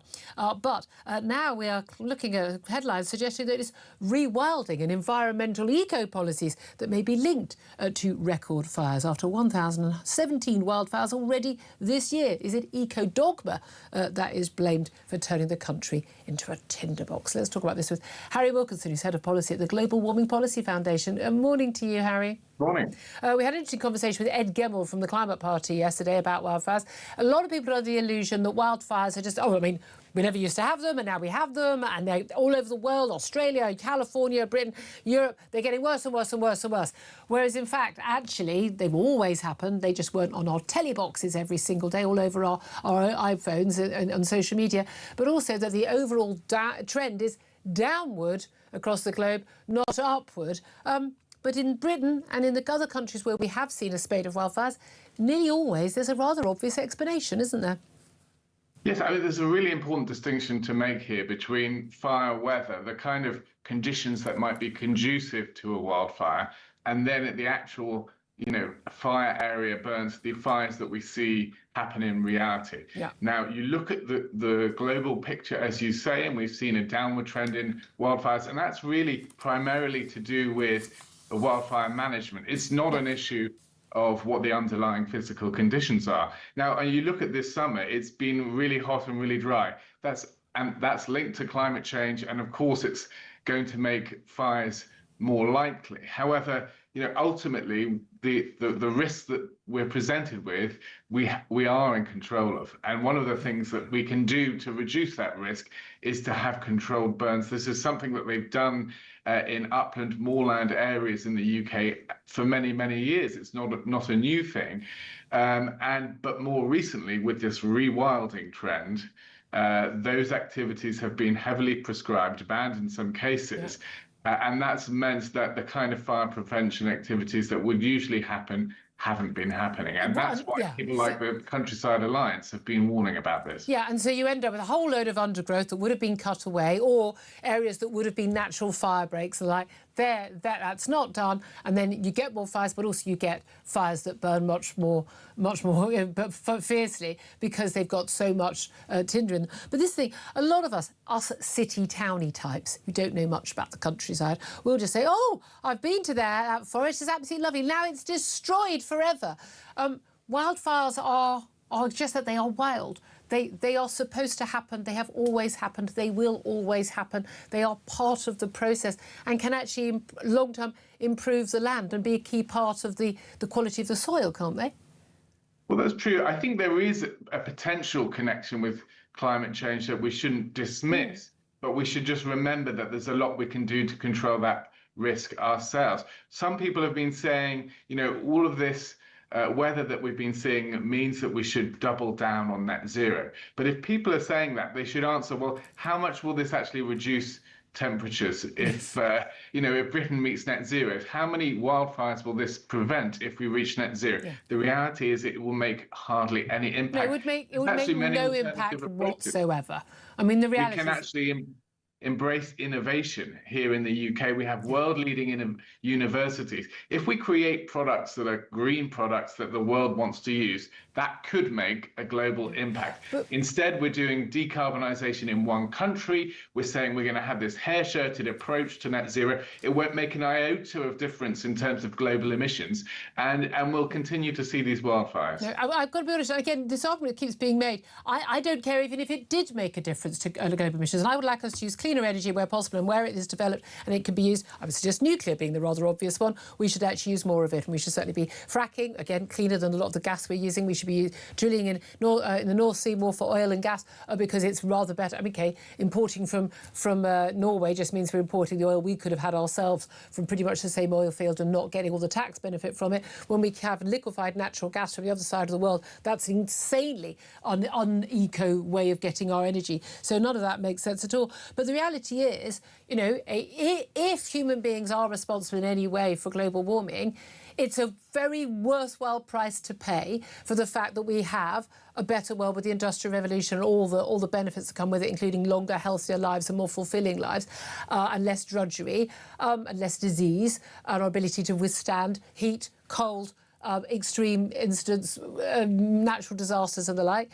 There is a reason why people die in their tens of thousands in countries like Haiti and Venezuela where there's an earthquake, but they don't in Japan, you know, things like that. But also the key thing here is that the reality is, you know, a warming world is a good thing. It's a greening planet. We are seeing the planet greening, growing more food for more people, and fewer people die in the heat by a long way than die in the cold. And one of the things we are seeing, as well as warmer summers at the moment, on the current trends, we're not yet into climate, we're still dealing with weather, is also warmer winters. That's a good thing. Whenever they talk about deaths during the summer, that is dwarfed by deaths during the winter.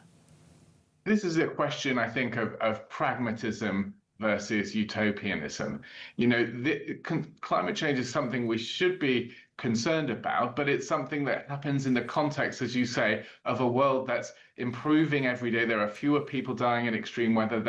There's a more prosperous world that's emerging. We're sometimes blind to that in Europe and the West because our living standards haven't been increasing as fast. But the bigger picture is a really positive one. That's the context we have to see climate change in. We've got to be emphasizing growth. We've got to be emphasizing innovation. There's a positive way to do this, and there's this miserabilist utopian net zero vision provided by Ed Miliband and many other politicians who have thought it's totally normal to be telling people what cars they can drive, how they heat their homes, forcing technologies on people that aren't ready to be used. And even one of the energy companies yesterday telling us we shouldn't have our washing machines and dishwashers on.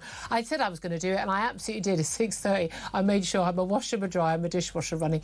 And I'm sorry, it's my money. I was going to run them anyway. I chose to run them at the time. We were told, don't have them running because we might have a surge because of the solar farm. No, 21st century Britain, first world country, we have the right to put our gadgets on when we suddenly want, and they're supposed to provide the energy for us. Harry Wilkinson from the Global Warming Policy Foundation, thank you very much. More from Philip Ingram. We're going to be talking to Robert Bates from the Centre for Migration Control up next. Don't want to miss that. This is Talk.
Across the UK, on DAB+, on YouTube, on your mobile, and on your side. This is Talk.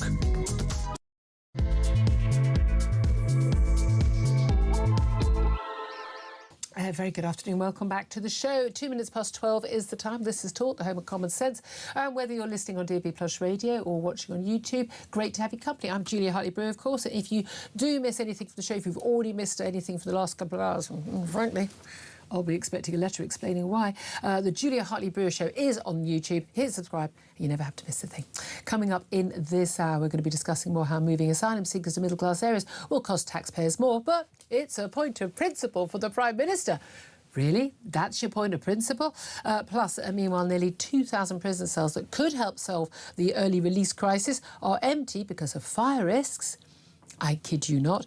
By the way, 2,000 prison cells, that is, by the way, quite a lot more than the number of people who are currently in prison for manslaughter, or the few hundred who are eligible for early release in the coming few months. Plus, Kemi Badenoch has claimed Andy Burnham is happy for councils to defy trans guidance on single-sex spaces, toilets, changing rooms in leisure centres and the like, and that his inaction reveals his true feelings. Well, we know his true feelings are. He said them during the Makerville by-election, didn't he? He says it was a minority view that, in his words, trans women, men, shouldn't be allowed into women's changing rooms and toilets. No, if you think 51% of the population is a minority view, mate, you might need to work on your maths, but there we are. Anyway, delighted to say that Philip Ingram, MBE, former Senior Military Intelligence Officer, is still with us in the studio. Afternoon to you, sir. Afternoon to you, young lady. We've been asking... Oh, I got a young lady. I mean, neither young nor a lady, but I'll take it. I'll take it. I'm not going to get an MBE. I'm not going to do anything useful to get an MBE. You never know. Yeah. What would I get an MBE for? Collecting enough conflict packet tops. Listen, you're talking to an absolute Blue Peter girl here. I never even got a Blue Peter badge. Oh, well, yeah. I've got to be honest with you. I think and I mean no disrespect to you for your MBE, which I fully salute you as doing very, very useful work for this country. I think on balance, I'd rather have a Blue Peter badge. But that's because I'm of an era. Well, you're of an era, yes, exactly. Yes, but you'd want one of the gold Blue Peter badges or the platinum one. Oh, now you're talking. Yes. We'll not park this conversation because... now. I'm really showing my age. Now, Philip, look, we've been asking people to get in touch, had a lot of calls. Oh, my God, your calls just get better and better and better. I mean, it's definitely some of our regular callers really need to be in Parliament. They are such good communicators and literally telling it like it is and representing people rather better than, frankly, an awful lot of MPs. But with these stats, I mean, Sun have put it down. And we also had, the numbers have gone down on illegal migrants. One illegal migrant lands in Britain every 14 minutes since Labour have got into power. It's a heck of a lot of people. It's 80,000 in total. It's gone down in the last year, yeah. But we don't know why. It could be the Spanish amnesty, who knows. But Andy Burnham still plans to move asylum seekers to middle-class areas, despite it costing taxpayers more. We're told it's the point of principle. We will have to do our part. We have to share out these people. Now, you and I have discussed this in quite a lot of depth, but I mean, it's really interesting, some of our callers just pointing out that just how outrageous this is for everybody, and also the point that, if you live in a nice area, you need to accept them. I pointed out 1,000 times already. Sorry if I'm boring you. I live in a nice area, and we've got an asylum hotel at the top of the road. 10 minutes, slow walk away from my home. Now, we're already, everyone's sharing their burden, but we shouldn't accept them. No one accepts these people. No one wants these people. 230 plus came in this week. On one boat. That's just on one boat. And therefore, for the next year, what Andy Burnham's doing is he's going into the NHS and the education system and all the rest of it and saying, I'm taking £11 million away from you just for that one boat. Since Labour have been in the 768 days that they've been in, 80,000 asylum seekers. Yeah. Andy Burnham's going in and saying, I'm taking £3.6 billion away from you in education on an annual basis. Yeah. And then they complain that we don't have enough money. And he was saying, we have to, while we're dealing with them. But that takes 5 or 6 years. So 3.6 billion turns into 20 billion without any difficulties whatsoever in the maths. It's just extraordinary, isn't it? I'd love to hear your thoughts. Give us a call, 0344 499 1000. Text us on 87222. Get in touch on X at talkTV. Calls are charged at the national rate and text cost £1, standard network rate message. So I'd like to say right now, joining us is Robert Bates. He's Research Director at the Centre for Migration Control. Very good afternoon to you, Robert. Afternoon, Julia. We do need a Centre for Migration Control because quite clearly the British government isn't one, is it? It really isn't, actually. And I think what we are starting to see with Andy Burnham, the emergence of the mega dinghies, the changing of the routes that the migrants are taking across the channel as well, is that the people smugglers have now outfoxed the Home Office's efforts to smash the gangs. They've changed their tactics. And I think, actually, despite all the attempts to focus on the fact the numbers have come down, we will likely start to see an increase. But even if the numbers did stay where they are and lower than last year, that doesn't negate the fact that actually we've already had over 200,000 cross the channel since 2018. And I do think there is a risk here of us just losing a sense of perspective of how abnormal this is. In 2018, when in the whole year, fewer than 300 crossed the channel, it was a major incident. The Home Secretary was coming back from holiday to sort of clamp down on it because it was seen as such a crisis. And, 200,000, over 200,000 migrants later, and we're now being told to be grateful that... Yeah, exactly. But also, in 2018, you see under 300, so basically the same number who turned up on that one mega dinghy that was 49 foot long on Monday. I mean, that's, that's where we put it. And this ties in with the legal immigration as well. Well, after the Boris bounce, we went, well, when we all saw those figures, and apparently a complete surprise to the government, who'd handed out the visas, that whole sort of, oh my gosh, we had, I mean, it was 1.2 million people who'd arrived, 900,000 net. And it was like, oh, what a surprise, all these people have arrived. And now they're getting it down. But they're getting it down from that high. And we're all supposed to go, oh, it's not a problem anymore. We don't want hundreds and hundreds of thousands of people coming here legally, and we don't need them. And we definitely don't want tens and tens of thousands coming illegally. Which bit doesn't the government hear? Well, I don't think they hear anything the electorate tells them, frankly. I think they just hear what that very small sector of individuals in Whitehall tells them is possible, what they're told their international obligations are. And for them, that is enough. And actually, they'd much rather annoy the millions of people in the country. If it meant that actually they were able to adhere to the more important cause of upholding human rights and all that kind of nonsense. But you're absolutely right. There is no democratic mandate for this. And I think, really, Andy Burnham, more so than previous Prime Ministers, actually is now inheriting a problem that actually he just doesn't have the wits to deal with. This is a situation that has been bubbling along, and there was a slight lull towards the end of Keir Starmer's time in Prime Minister. But it does appear to most of the public, I would think, that actually Burnham has made the situation worse. And I do think actually some of the really, really careless... How has he made it worse? Well, I think he is actually an individual who doesn't understand the crisis, and I think... No, I mean, it did appear, but he didn't talk about it during the Makerfield by-election at all, and he's gone to Dover once, didn't mention it, it didn't come up at all in his first speeches in Downing Street or any interviews. He does appear, like the early release scheme, actually, to be something that's only just occurred to him. Well, quite, and actually I think his response yesterday about, we'll just house them in more affluent areas, really just him reaching for something that he picked up whilst in Greater Manchester. That was always his line in Greater Manchester. Yeah. Oh, Manchester's done enough, other areas need to take their burden. And actually, that probably is the right thing for a regional representative to do. But when you're the Prime Minister of the United Kingdom, it is wholly reckless. And what it is saying to those thousands of migrants in northern France is, we're going to continue to accommodate you. But not only that, we're actually now going to start putting you in even nicer areas. And think about the message that sends to the public at large. You work hard, pay your taxes, and what we're going to reward you with is paying for an Eritrean or an Afghan to live in Knightsbridge. I mean, it's totally offensive. Yeah, it's just extraordinary, isn't it? And even though, a Downing Street source says Andy feels that the current system is unfair, and as a point of principle, again, I'm not sure what the hell that principle is, he wants to see a redress of the distribution. We all want to see fewer people crossing to the UK and a decreased use of all asylum accommodation, but it needs to be fairer in the meantime. He doesn't mean for a couple of months, he means for years. And he acknowledged it would cost more money to do it more fairly, but that is what we need to do. And with that private asylum accommodation is already £2.7 billion because of higher hotel costs. But I mean, I live in a nice leafy area. We've got an asylum hotel at the end of our road. Loads of people are seeing it. We've got, Piddington in Oxfordshire? They voted to secede from the UK rather brilliantly in a vote because they're about to get, a number of illegal young migrant men going to do 3 times the size of the actual village's population. We spoke to someone whose father-in-law lives there. It's just a few hundred yards, this asylum centre they're looking at from his back gate. Now, I mean, what's so ridiculous is most people are already seeing the burden, but also what is fascinating, and a caller pointed this out earlier, was that Anna Turley, the Labour's Borders Minister, had talked about how there's been a huge burden on local communities and it's created real civil unrest. But even Andy Burnham himself, and number 10, they're kind of admitting, they're saying the quiet bit out loud, which is, yeah, people don't want these asylum seekers here, and they are a problem. Because if they weren't a problem, people wouldn't have noticed as much, would they?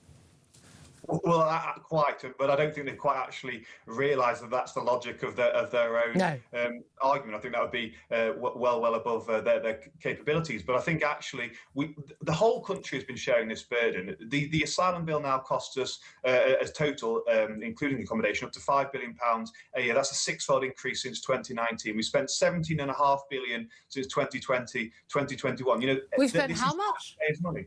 17.5 billion. So think of all the things you could do with that. That's enough. 10,000 nurses training all the way through to the end of their career. You could solve so many problems with that amount of money if you were actually prepared to think that taxpayers' money should be spent on improving the quality of their lives. But instead, actually, that money has just been completely squandered with no real return. And that is, of course, only the tip of the iceberg, because so many of them will be given refugee status and then go on to claim welfare. Two-thirds of refugees are claiming universal credit at any one time. So this is something that actually we have already done enough. The public as a whole have already done enough. So for Andy Burnham to sort of sit there and say, oh, well, we all need to start pulling our weight and playing our part as if we're about to embark on a noble national endeavour. No, I don't think anyone in their right mind would see that as an appropriate. No, we're not all pulling together to build Nightingale hospitals during a pandemic, are we? But this is the thing: people are already paying the cost. He's now saying people have to pay more to have them nearer them. And again, the people in poor areas or people in rich areas, no one wants these people. And I think one of the other costs that's not presumably accounted for in all these Home Office figures on their costs, and as you say, when people get refugee status, they go on to benefits. That's not counted in those costs because they no longer have that status. It's a cunning way of getting them out off the stats, isn't it, and hiding their costs. But also the cost of criminality. Because we had a few debates this week about this. And again, these people are seen as a problem. And I get, my left-wing guests, James Mathewson and others, saying, well, you're all obsessed with the criminality of these asylum seekers, he calls them. You don't care about, the rapists and the paedophiles and the burglars and everything who, are homegrown and they crucially always point out white. I don't think anyone cares if the person who rapes their 14-year-old daughter or steals their phone is black or white. They just don't want those crimes to happen. But the point is, of course, we've already got our wrong-uns. We don't want to import more wrong-uns. What is the evidence for the criminality rate? Because we do see a lot more of it publicised now about asylum seekers in a particular hotel being not just charged, convicted of rape or assault of young girls and the like.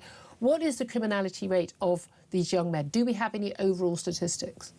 So we only have it on nationality, and obviously, given how lax our legal migration system is, it's hard to differentiate those that are perhaps illegally or illegally. But what we do know is that the government's own chief migration advisor of the Migration Advisory Committee has publicly said those individuals from nationalities that are most likely to be coming over on the boats are overrepresented in sexual assault, rape, sexual offence convictions. And I think actually, the fact that the Ministry of Justice is currently going to court to try and block the publication of the most detailed migrant crime statistics really says a lot that probably they are sitting there on something that does exist and they know is going to pose a lot more questions than they're able to And isn't answer. it fascinating they don't want to publish this? Because we know when the stats have been published in other countries, I think Denmark has been particularly good at publishing these stats, it becomes blatantly obvious. We've seen in Sweden, all of the countries that have seen a massive influx of migrants, even actually where, they supposedly been legal migrants or people given legal status,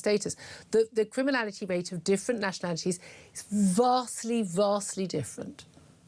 It is, and it is across the board. And actually, the preliminary figures that we do have here, up to a third of sexual assault convictions in this country in 2024 were foreign nationals. Now, we don't know whether they are all asylum seekers or we don't know if they're legal migrants as well. But this is the kind of information that actually the government won't want to publish, because if they publish it, it'll be inevitable that there are calls for them to start increasing the removals of foreign national offenders, rather than let them back into the community, 20,000 at the moment. It will require them to actually recognise that they need to go down the detention and deportation route with all people entering our country, unvetted men entering our country illegally, rather than just allowing them to wander around communities. But of course, actually, even crime statistics are only really the tip of the iceberg, because there will be a lot of women around the country who have experienced very, very uncomfortable situations, groups of men sat on park benches and so forth.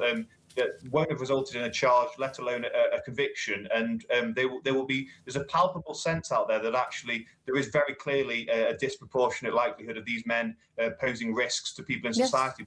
We seem to be getting nowhere with the government actually coming out and fronting up to the facts that they do hold. Well, we're just all racist, Robert, because for some reason they focus on the colour of skin as opposed to on their legal status and the threat they pose.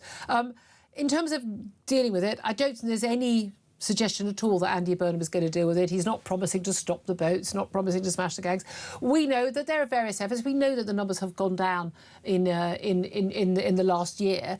Do we know whether it's government policy that's done that? Is it just the weather? Is it that they've managed to arrest enough people in the gangs? They've disrupted it. Are we just not intercepting enough of these boats? Are they choosing to go to Spain where they can get an amnesty as opposed to coming to Britain? What is the reason behind that? Is there any evidence that any government policy is making a damn bit of difference to this?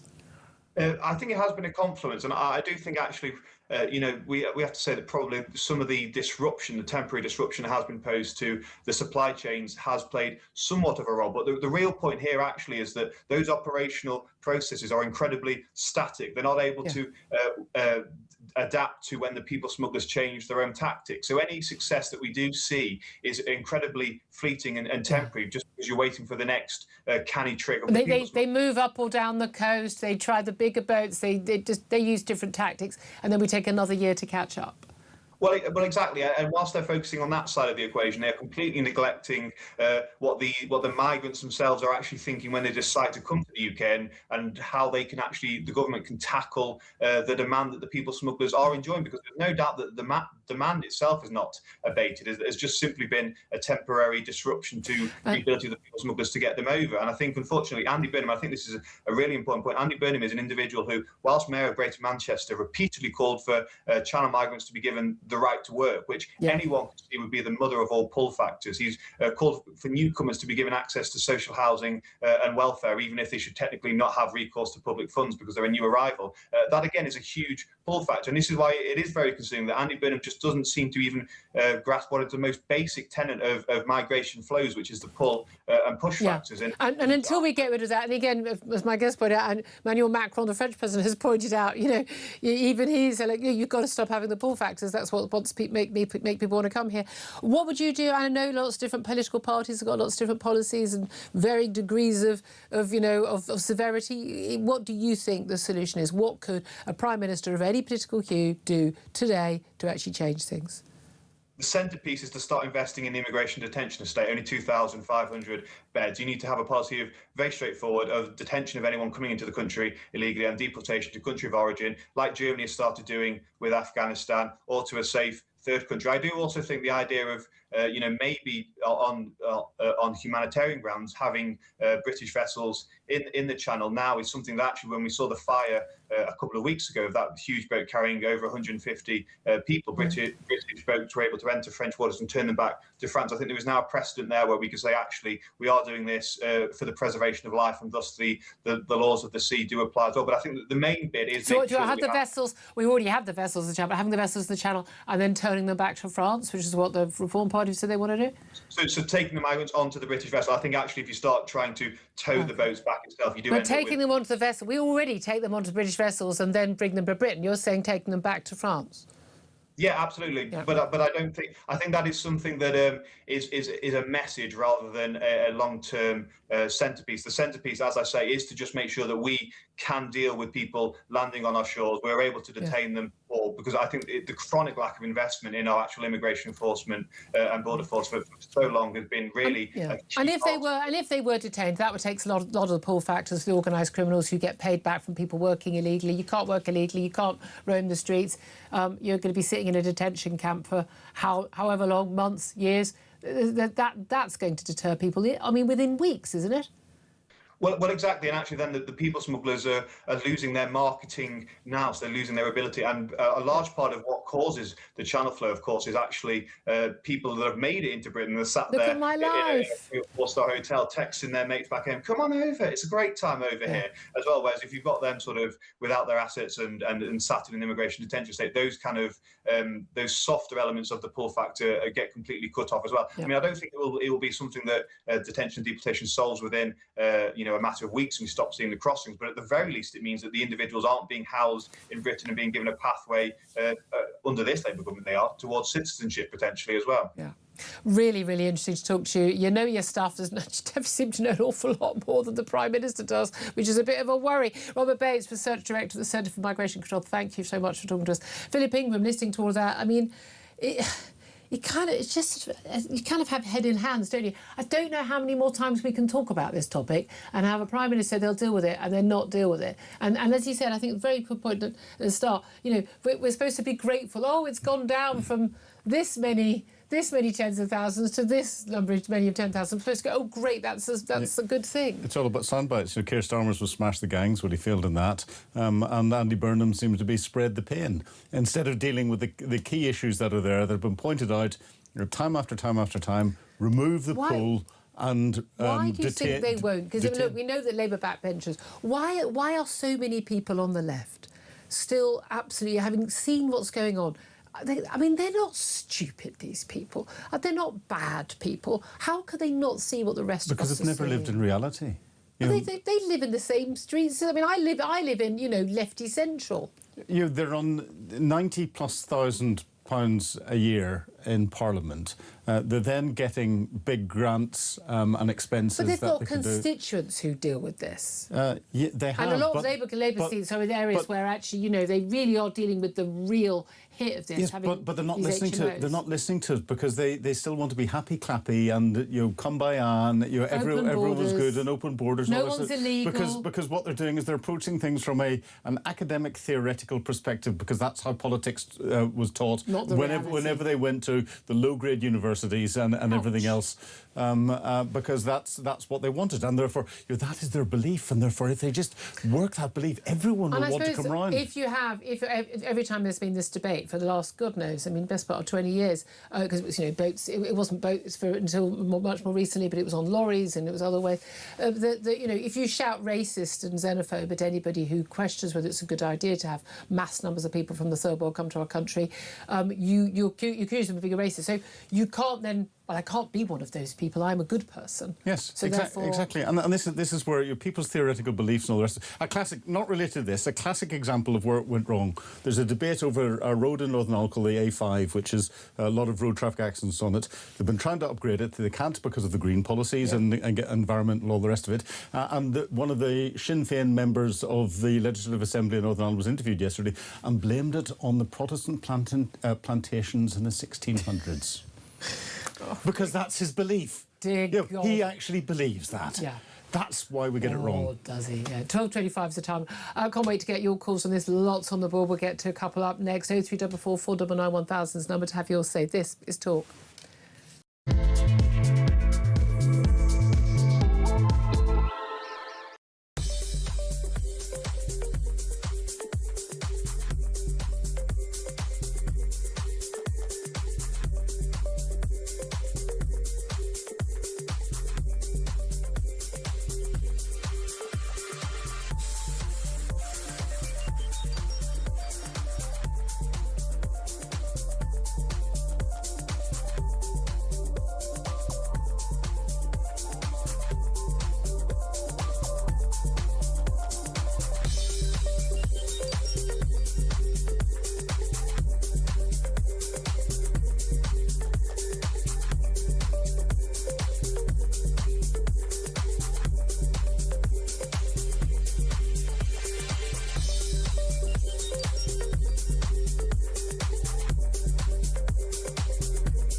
not so small boat crisis.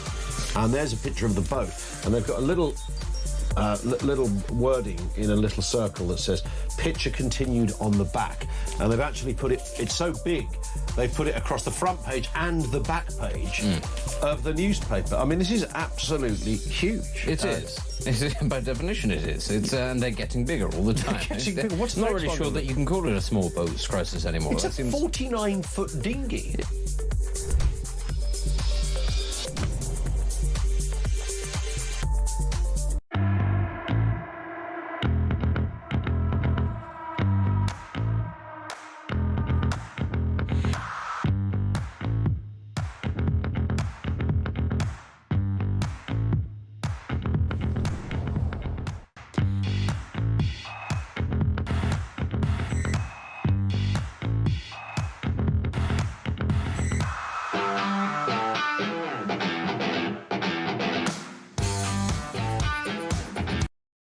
Across the UK, on DAB+, on YouTube, on your mobile, and on your side. This is Talk. Good afternoon, welcome back to the show. 12:29 is the time. Let's get straight to your calls. 0344 499 1000. I'm not surprised that an awful lot of you want to have your say on this issue. We're all just going to share the burden, even though Andy Burnham knows it's going to cost more to put people who are coming here to claim asylum illegally over those boats to put them in more expensive areas. Peter is on the line in Essex. Hello, Peter. What do you want to say? Good afternoon, Julia. Hello. How much more can our economy stand? Yeah. If you look at, could you put the national debt ticker on your we should, shouldn't we? Yeah. And that will really let people know it's £5,000 a second we're borrowing. Wow. And paying. It's unbelievable. Our children are never, ever going to be able to pay this back. Mm-hmm. I'm 88 years old. And I've been through a couple of eclipses, as you have. But the point is now the country is being eclipsed by foreigners. And it just can't go on. They're talking about putting them into better off areas now. What about, they say the government's saving a few quid by doing it, 50 million or so. How much is coming off people's value of houses in these areas? Yeah, as a couple of callers have said. Yeah, absolutely. But again, it's not even about money. It's about your quality of life. It's about, it's and what life's like in your road. It's like, having antisocial neighbours. I mean, how many more mosques do we need in this country? Yeah, I mean, also these public praying events where 3 doors down from a mosque. I'm sorry, but we need to pay attention. It's not. This is not conducive to a happy country. Let's put it that way. Peter, and Islamisation is taking place in this country. They are doing what they've done in other countries. They get into power through local councils, then they get into parliament like they've done. Gradually they're able to take over. The next thing is to protect our women. They will all have to be walking about in these niqabs and all the rest of it. Well, I mean, look, I did my local paper training in the East End of London, and there's been a thing there, even quite a few years ago, of basically women being harassed and non-Muslim being told, by some, extremist Muslims, you need to cover up and attitudes like that, and that is a very big issue. We've got basically blasphemy laws by the back door. We've still got the Batley Grammar School teacher in hiding. Well, who's forced him into hiding? Well, it wasn't you or me. I mean, I think we've got Sharia courts which are operating completely parallel. I do think we have an issue. I'm not full on we're not being completely Islamicised. I'm not with Tommy Robinson or Elon Musk on the full, full on panic about this. But 100%, we need to be talking more about British values, Judeo-Christian British values, and our way of life and our rule of law and our customs, and insisting that anyone who comes here has to abide by those. And if they don't like it, then there are plenty of other countries they can go to. Peter, thank you very much for your call. Colin is in Surrey. Hello, Colin. Hi, Julia. Hi, Good afternoon. Yeah, I was just watching your discussion with Rob Bates, and it reminded me of a video I was watching this morning on YouTube on a channel called State of the West, and it was a Newsnight discussion with Peter Hitchens, and he was trying to explain to the audience about mass immigration and crime. On the panel was Tim Fannin, Lib Dems, Caroline Flint, Labour, Liz Truss. So it's going back a good few years, yeah. Yeah, Owen Jones. We all know Owen Jones. And he was saying exactly what you were saying to Rob Bates. Yeah. And they were mocking him and laughing at him. And he said, these people are incompetent and they're elitist and they want to be globalist and they don't give a damn about us. Yeah. And do you know what? Everything you said to Rob Bates is exactly the truth. Yeah.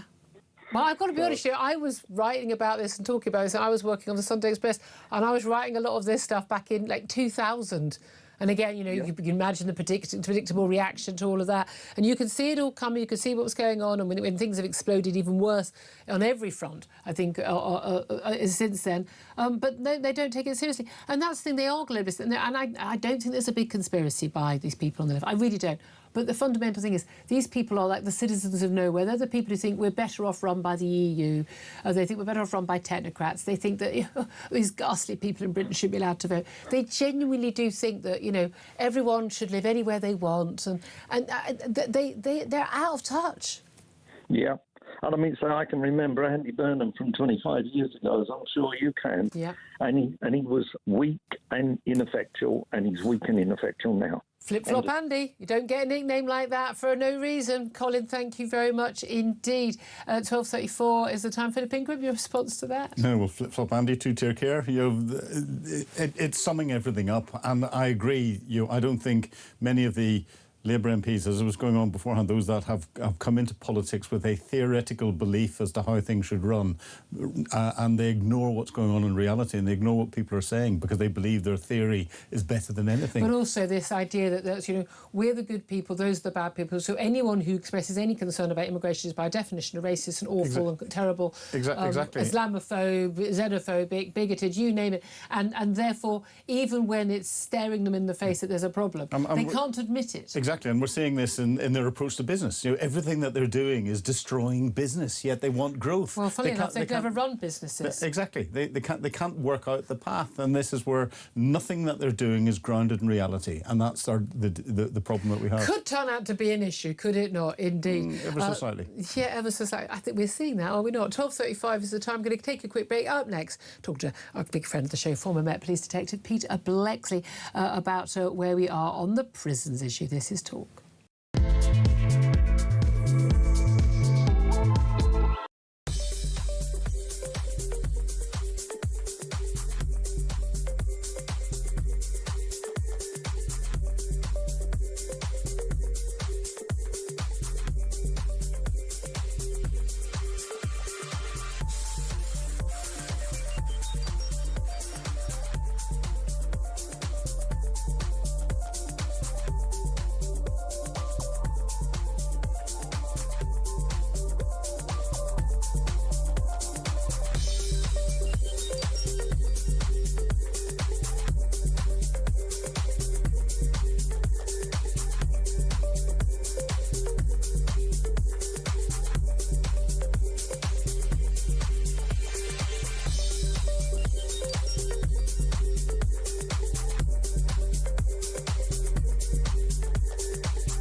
across the UK.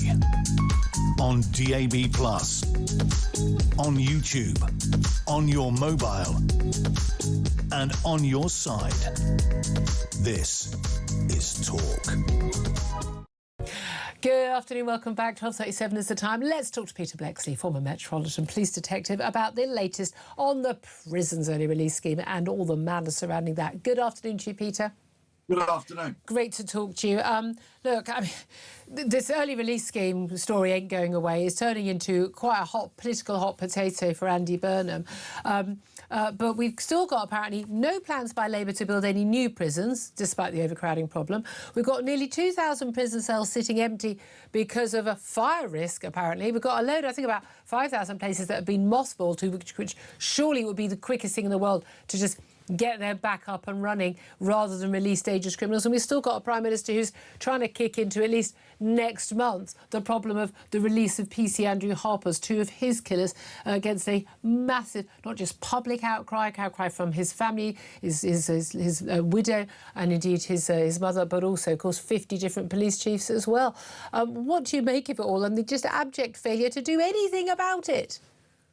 Chaos reigns supreme across the entire criminal justice system, unfortunately, whether it be policing at the front line, whether it be the courts, the prisons, the CPS, probation. It's all a dreadful mess. And as for Labour saying we are building new prisons, well, the only prison that's currently under construction was one that was commissioned by the Tories in 2020. Yeah. They commissioned 4. None of them are yet to come online, which is staggering, bearing in mind we're 6 years later. And quite frankly, Labour have not come up with an idea for any new prisons. They're merely piggybacking on the prisons that were signed off some years ago. So beware of the lies, basically. There you go, I've said it.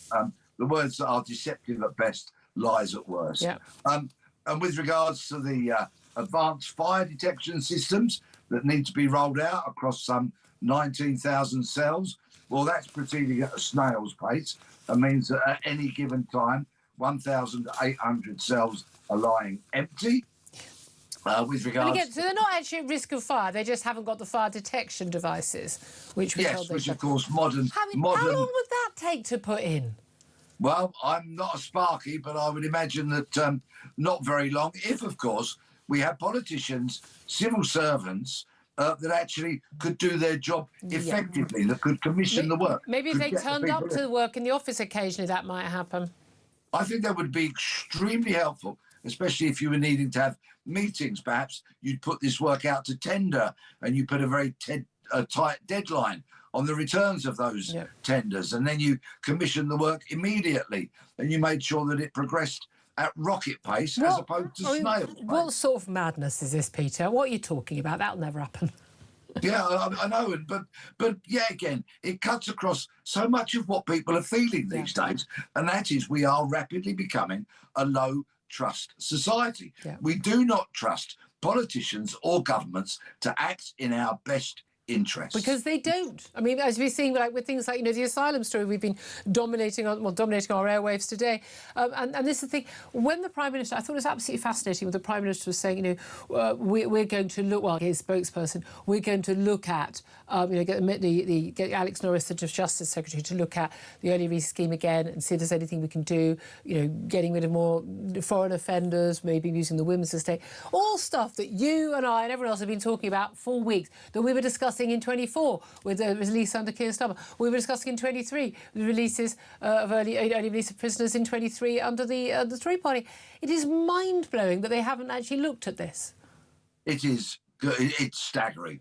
And of course, that old line that they keep trawling all the time about blame the Tories, 14 years, etc., etc. They've been in power for over 2 years now. Now, at my time of life, 2 years is a very long time, and you could get an awful lot done if only people worked effectively. But I think in part, so many of the Labour government, and not to mention their backbenchers, do not have business backgrounds. Yeah. So therefore, they do not have a can-do mindset. They can't commission things, get it enacted swiftly, and get the work completed. Yeah. It's always over time, over budget, But also the appearance of looking busy, moving paperwork around and not actually being accountable for, what are you being paid to do and getting it done, as in finish, tick, done. It's extraordinary. Now, I want to talk to you also about a specific case of the serial sex attacker and murderer, Simon Levy. He finally got sentenced to basically a whole lifetime. He will never be coming out of prison with any luck. Found guilty of murdering 2 women, raping a third. I mean, it's a simple miracle. She was strangled, the third, that she actually survived. They were Carmenza Valencia Trujillo in March 2025, Cheryl Wilkins 5 months later, and earlier that year he had raped a third woman in the same car park where actually Cheryl Wilkins' body was later found dead. I mean, you know, he was going back to the scene of the crime, didn't really care. This was a man who had been committing crimes for a very long period of time, often on public transport, serial rapes. He was killing. No one seemed to really do anything or care. When he was arrested, he was out on bail, despite being a clear threat to women. When he was even convicted, he was ended up, serving time behind bars. Committed a sexual assault on a female prison officer, was still allowed out, not considered to be a threat. I mean, I think that's pretty clear that he was still a threat to society. But also, she wasn't even interviewed for 5 months by the Met Police about this. The Metropolitan Police Commissioner, Sir Mark Rowley, has been doing the rounds, doing his sorry rounds. He's been doing those quite a lot in recent years. This, of course, all happened in the way, since Wayne Couzens and the police officer who abducted, raped and murdered Sarah Everard, and we're supposed to have seen a big, big change. There was a big report into the Met Police and all the problems with police officers, wrong-uns, but also failures to take, violence against women and girls seriously. Again, Wayne Couzens was known as the rapist. A police officer who, routinely he'd been caught flashing, he'd been doing other things. We see again and again and again men, whether police officers or, this man, Simon Levy, or others, who commit crimes, who are identified, nothing happens, they're finally caught again, they're convicted, then nothing happens when they come out. So Mark Rowley said, look, we've got over 10,000 people who are on these registers that we basically have to keep a monitor on and look at, more than the terrorist unit have got for the people they're worried about. We haven't got the facilities, we haven't got the resources, we can't do it. He's apologising, he's saying the CPS is wrong, has failed as well. I don't know if senior figures in police or prosecution apologising is going to hack it anymore for a lot of us. What do you make of this? Sorry really doesn't cut it. I find it offensive, particularly as well, that other well-worn phrase of theirs, lessons will be learned or have been learned. Quite manifestly, they have not. Let me just run some names past you of people that have had significant law enforcement before they've then gone on to kill people. Stephen Port killed a number of gay men, serial killer in London. Should have been captured way earlier. Lives should have been saved. Valdo Calacane, Nottinghamshire Police, absolutely lamentable. He should have been off the streets. Axel Rudabakana, plenty of law enforcement involvement with him. And what do these failings result in? Tragically, the death of beautiful children, beautiful students, a man on the cusp of retirement, law-abiding gay men and others. It's absolutely atrocious. And while I've got Rowley in my sights, let me just tell you about his media rounds that he's been doing. Yesterday, as you point out, yes, he was talking about CPS and the courts bailing people, which puts pressure on police resources. OK, he has a point. But please bear in mind, this is the leader of the biggest police force in the land. And yesterday, he was wholly and utterly incorrect in something that he said. He said that with regards to Carmenza, the first murder victim of Simon Levy, you couldn't instigate a murder investigation because the pathologist did not come up with a definitive cause of her death. Is she the lady who worked as a sex worker and she was in a very chaotic life, and they basically weren't quite sure how she would have died? Yes, well, let me just rewind to the judge's sentencing comments yesterday, when he clearly stated to all and sundry that neither pathologist in neither Carmenza or the other killing of Sylvia, Cheryl, beg your pardon, right? Neither pathologist came up with a definitive cause of death. And yet, all the other evidence, when it eventually had been gathered, the circumstantial, the forensics and the such like, that led to the correct verdicts of murder in both cases. So Rowley was incorrect. You can launch a murder inquiry when there is no definitive cause of death. He was wrong. The judge alluded to both of those things yesterday. If that's the commissioner of the Metropolitan Police getting a fundamental basic about policing so absolutely wrong, is it any wonder that those beneath him, so many of them, are as useless or as corrupt or as dangerous as they are? Well, indeed. And then there's been that concern that, you know, actually a lot of these women just weren't considered, weren't taken seriously, and in particular when they were working as sex workers, because they just, you know, it didn't really matter somehow. And I have to say, no, I don't know. I don't want to correct myself whether Comenza was working as a sex worker. I don't want to. I don't want to obviously, you know, say that about her if she's not. I'm just trying to look at the cuttings, and I can't find that definitively. I know some of his victims were sex workers, and it was just like, oh well, they didn't really matter.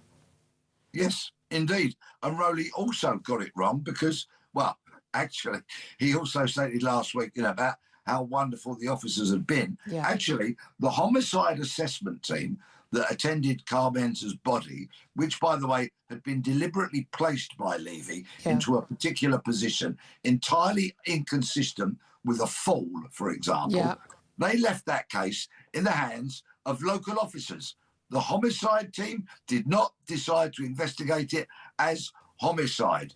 And yet, officers have been trying to heap praise on themselves. It is absolutely scandalous. This is the same organisation, along with British Transport Police, who on 2 occasions returned to Simon Levy a stolen travel card which he used to get on the tubes where he carried out so much of his offending. Absolutely pathetic police work. Yeah, I mean, it's just absolutely extraordinary. It really is.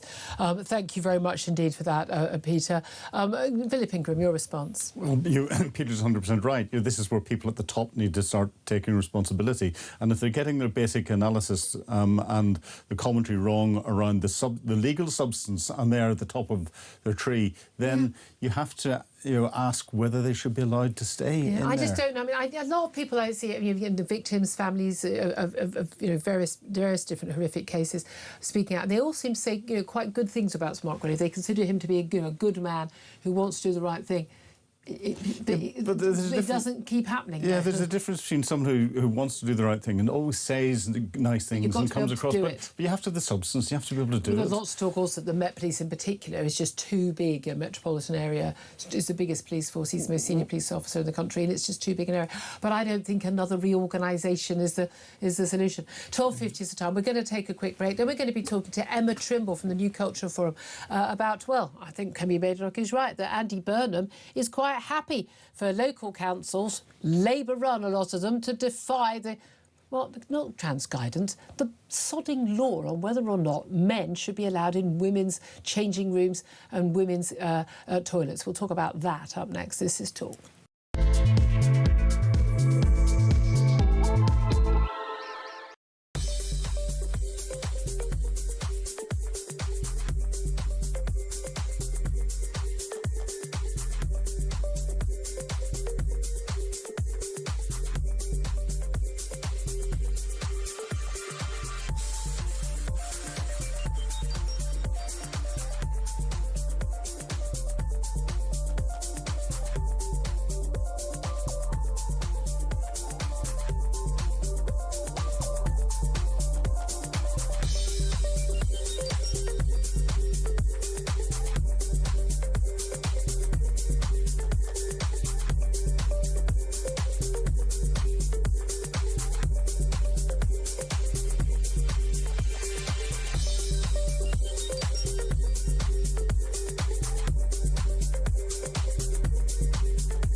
sex spaces on biological sex. Yeah.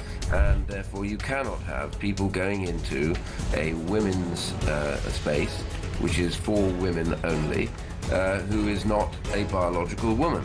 I was wondering whether that interview was conducted on April Fool's Day, because I think it was a new low in the sort of... A new low for low? A new low for low, because, I mean, just the absurdity of not being able to ask a very basic question about the monarch of our country.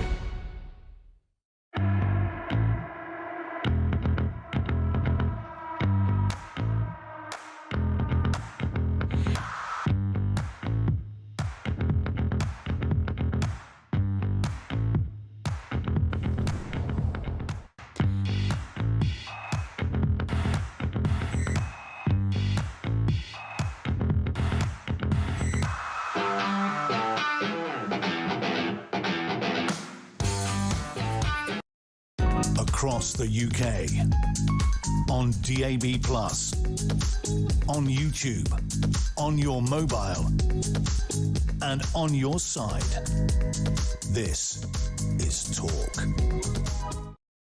Good afternoon. Welcome back to the show. 12:54 is the time. And let's go straight to Emma Trimble. She's Senior Fellow at the New Culture Forum to talk about, well, again, I can't believe we're still talking about this, because we had a Supreme Court ruling in April 2025, and we've had the Equality and Human Rights guidance already, and now it's in place, and yet we're still talking about whether or not local councils and other bodies will actually ignore the law and allow men who claim that they're women or think that they're women to go into women's only spaces. I wanted to ask you specifically, Emma, about the Tory leader Kemi Badenoch, who reckons that the Prime Minister, Andy Burnham, is very happy, perfectly relaxed about Labour councils defying that rule. What do you make of that? Never ends, does it, Julia? I think Kemi's right, because if you just look at Andy Burnham's track record, and actually, to be honest, the entire Labour Party's track record on this issue, but Andy Burnham was quite clear. He believed that trans women are women. Back in 2022, he was very clear that he thought this guidance was going to be confusing. He's very much in favour of, when he was mayor of Manchester, of biological men being able to go into women's bathrooms. And then when he realised it wasn't politically expedient, when he was running in Makerfield, he changed his mind inexplicably, didn't he? And decided that he was going to come out on the side of public opinion, having previously denied it, having previously claimed. Well, that it was, you said that, but he still was a bit shilly-shallying around it. But as you said, back in 2022, he said support for single-sex spaces was, quote, a minority view. Precisely, and I think, it seems to me quite clear that he doesn't believe it, that he's just a weather vane. He's saying it because he thinks that that's what was he thought that was what was going to garner him votes. And now that he's Prime Minister, he's just going to sit on his hands and do nothing while these councils defy the EA party route. And it is quite extraordinary that the publicly elected councillors, and we've seen this with Greens, some Lib Dems and Labour, a whole bunch of councils in London. In fact, his successor as Mayor of Manchester as well, basically, I mean, she's saying, well, they're looking at it. No, there's nothing left to look at. They were all saying, oh, we don't know what the law is. Oh, no, there's not a problem. We had that ruling from the Supreme Court, which was, I mean, it couldn't have been clearer. It was written, an 8-year-old could have understood it. And then we go, we'll have to wait for guidance from the Equality and Human Rights Commission. We then got the guidance. I mean, it wasn't published for a long time, deliberately, by Labour. We get the guidance and they go, oh, well, we've been waiting for that. Oh, well, now we're still not sure. And now they're openly saying we should defy it. And I'm of the view that any councillor who says we should defy the law should be ousted from the spot. They should certainly be losing the whip for their party, shouldn't they? I mean, council officers actually following through that policy, they should be sacked on the spot if they're paid by taxpayers' money. Absolutely. I mean, it shouldn't have needed guidance in the first place because it's very straightforward. Yeah. Biological women are women. Biological males are not women. And when Andy Burnham came out and said that, this guidance was going to make things more confusing, obviously it's not. This is just common sense. And I, like you, Julia, cannot believe that we are still talking about this. Yeah. But you're absolutely right that, anybody who defies this rule should be held accountable for that fact. And again, people say accountable, sacked. You're not allowed. You can't be in that sort of role and say, I just pick and choose what laws I obey. I can't say I've got a 20-mile-per-hour zone on my local high street, utterly pointlessly. I can't just say, oh no, I'm just choosing not to obey that rule. Well, not just sacked, Julia. It should be more severe than that. There should be discrimination cases against any council or any. And there will be. I mean, we've seen J.K. Rowling has offered her foundation brilliantly. Is going to fund particularly, women, nurses and the like, who's still dealing with hospital trusts requiring them to get changed down to their underwear to change to their uniforms in front of creepy, pervy male doctors who pretend they're women and want to see it. I mean, it's just extraordinary. We are still in this day and age. Again, I mean, I haven't done it for a while. We could do a regular check for whether or not we're one of those 0.1% of women who apparently have a penis, according to the last Prime Minister. Just have a quick check. Nope, still haven't grown mine. Have you grown yours, Emma? You know what, Julia? I think maybe if I concentrate hard enough, I might be able to manage it. Just will it into being. Emma Trimble. I mean, I think we'll leave it at that because you just nailed it. Senior Fellow at the New Culture Forum, thank you very much indeed. Very brief word from Philip. Willy. There you are. Is that brief enough? I don't think we should have gone for a brief word from Philip. In retrospect, David Bull is here. He's Hello, good afternoon. Hello, standing in for Ian Collins. So the big story for me is the state of our hospitals. Nurses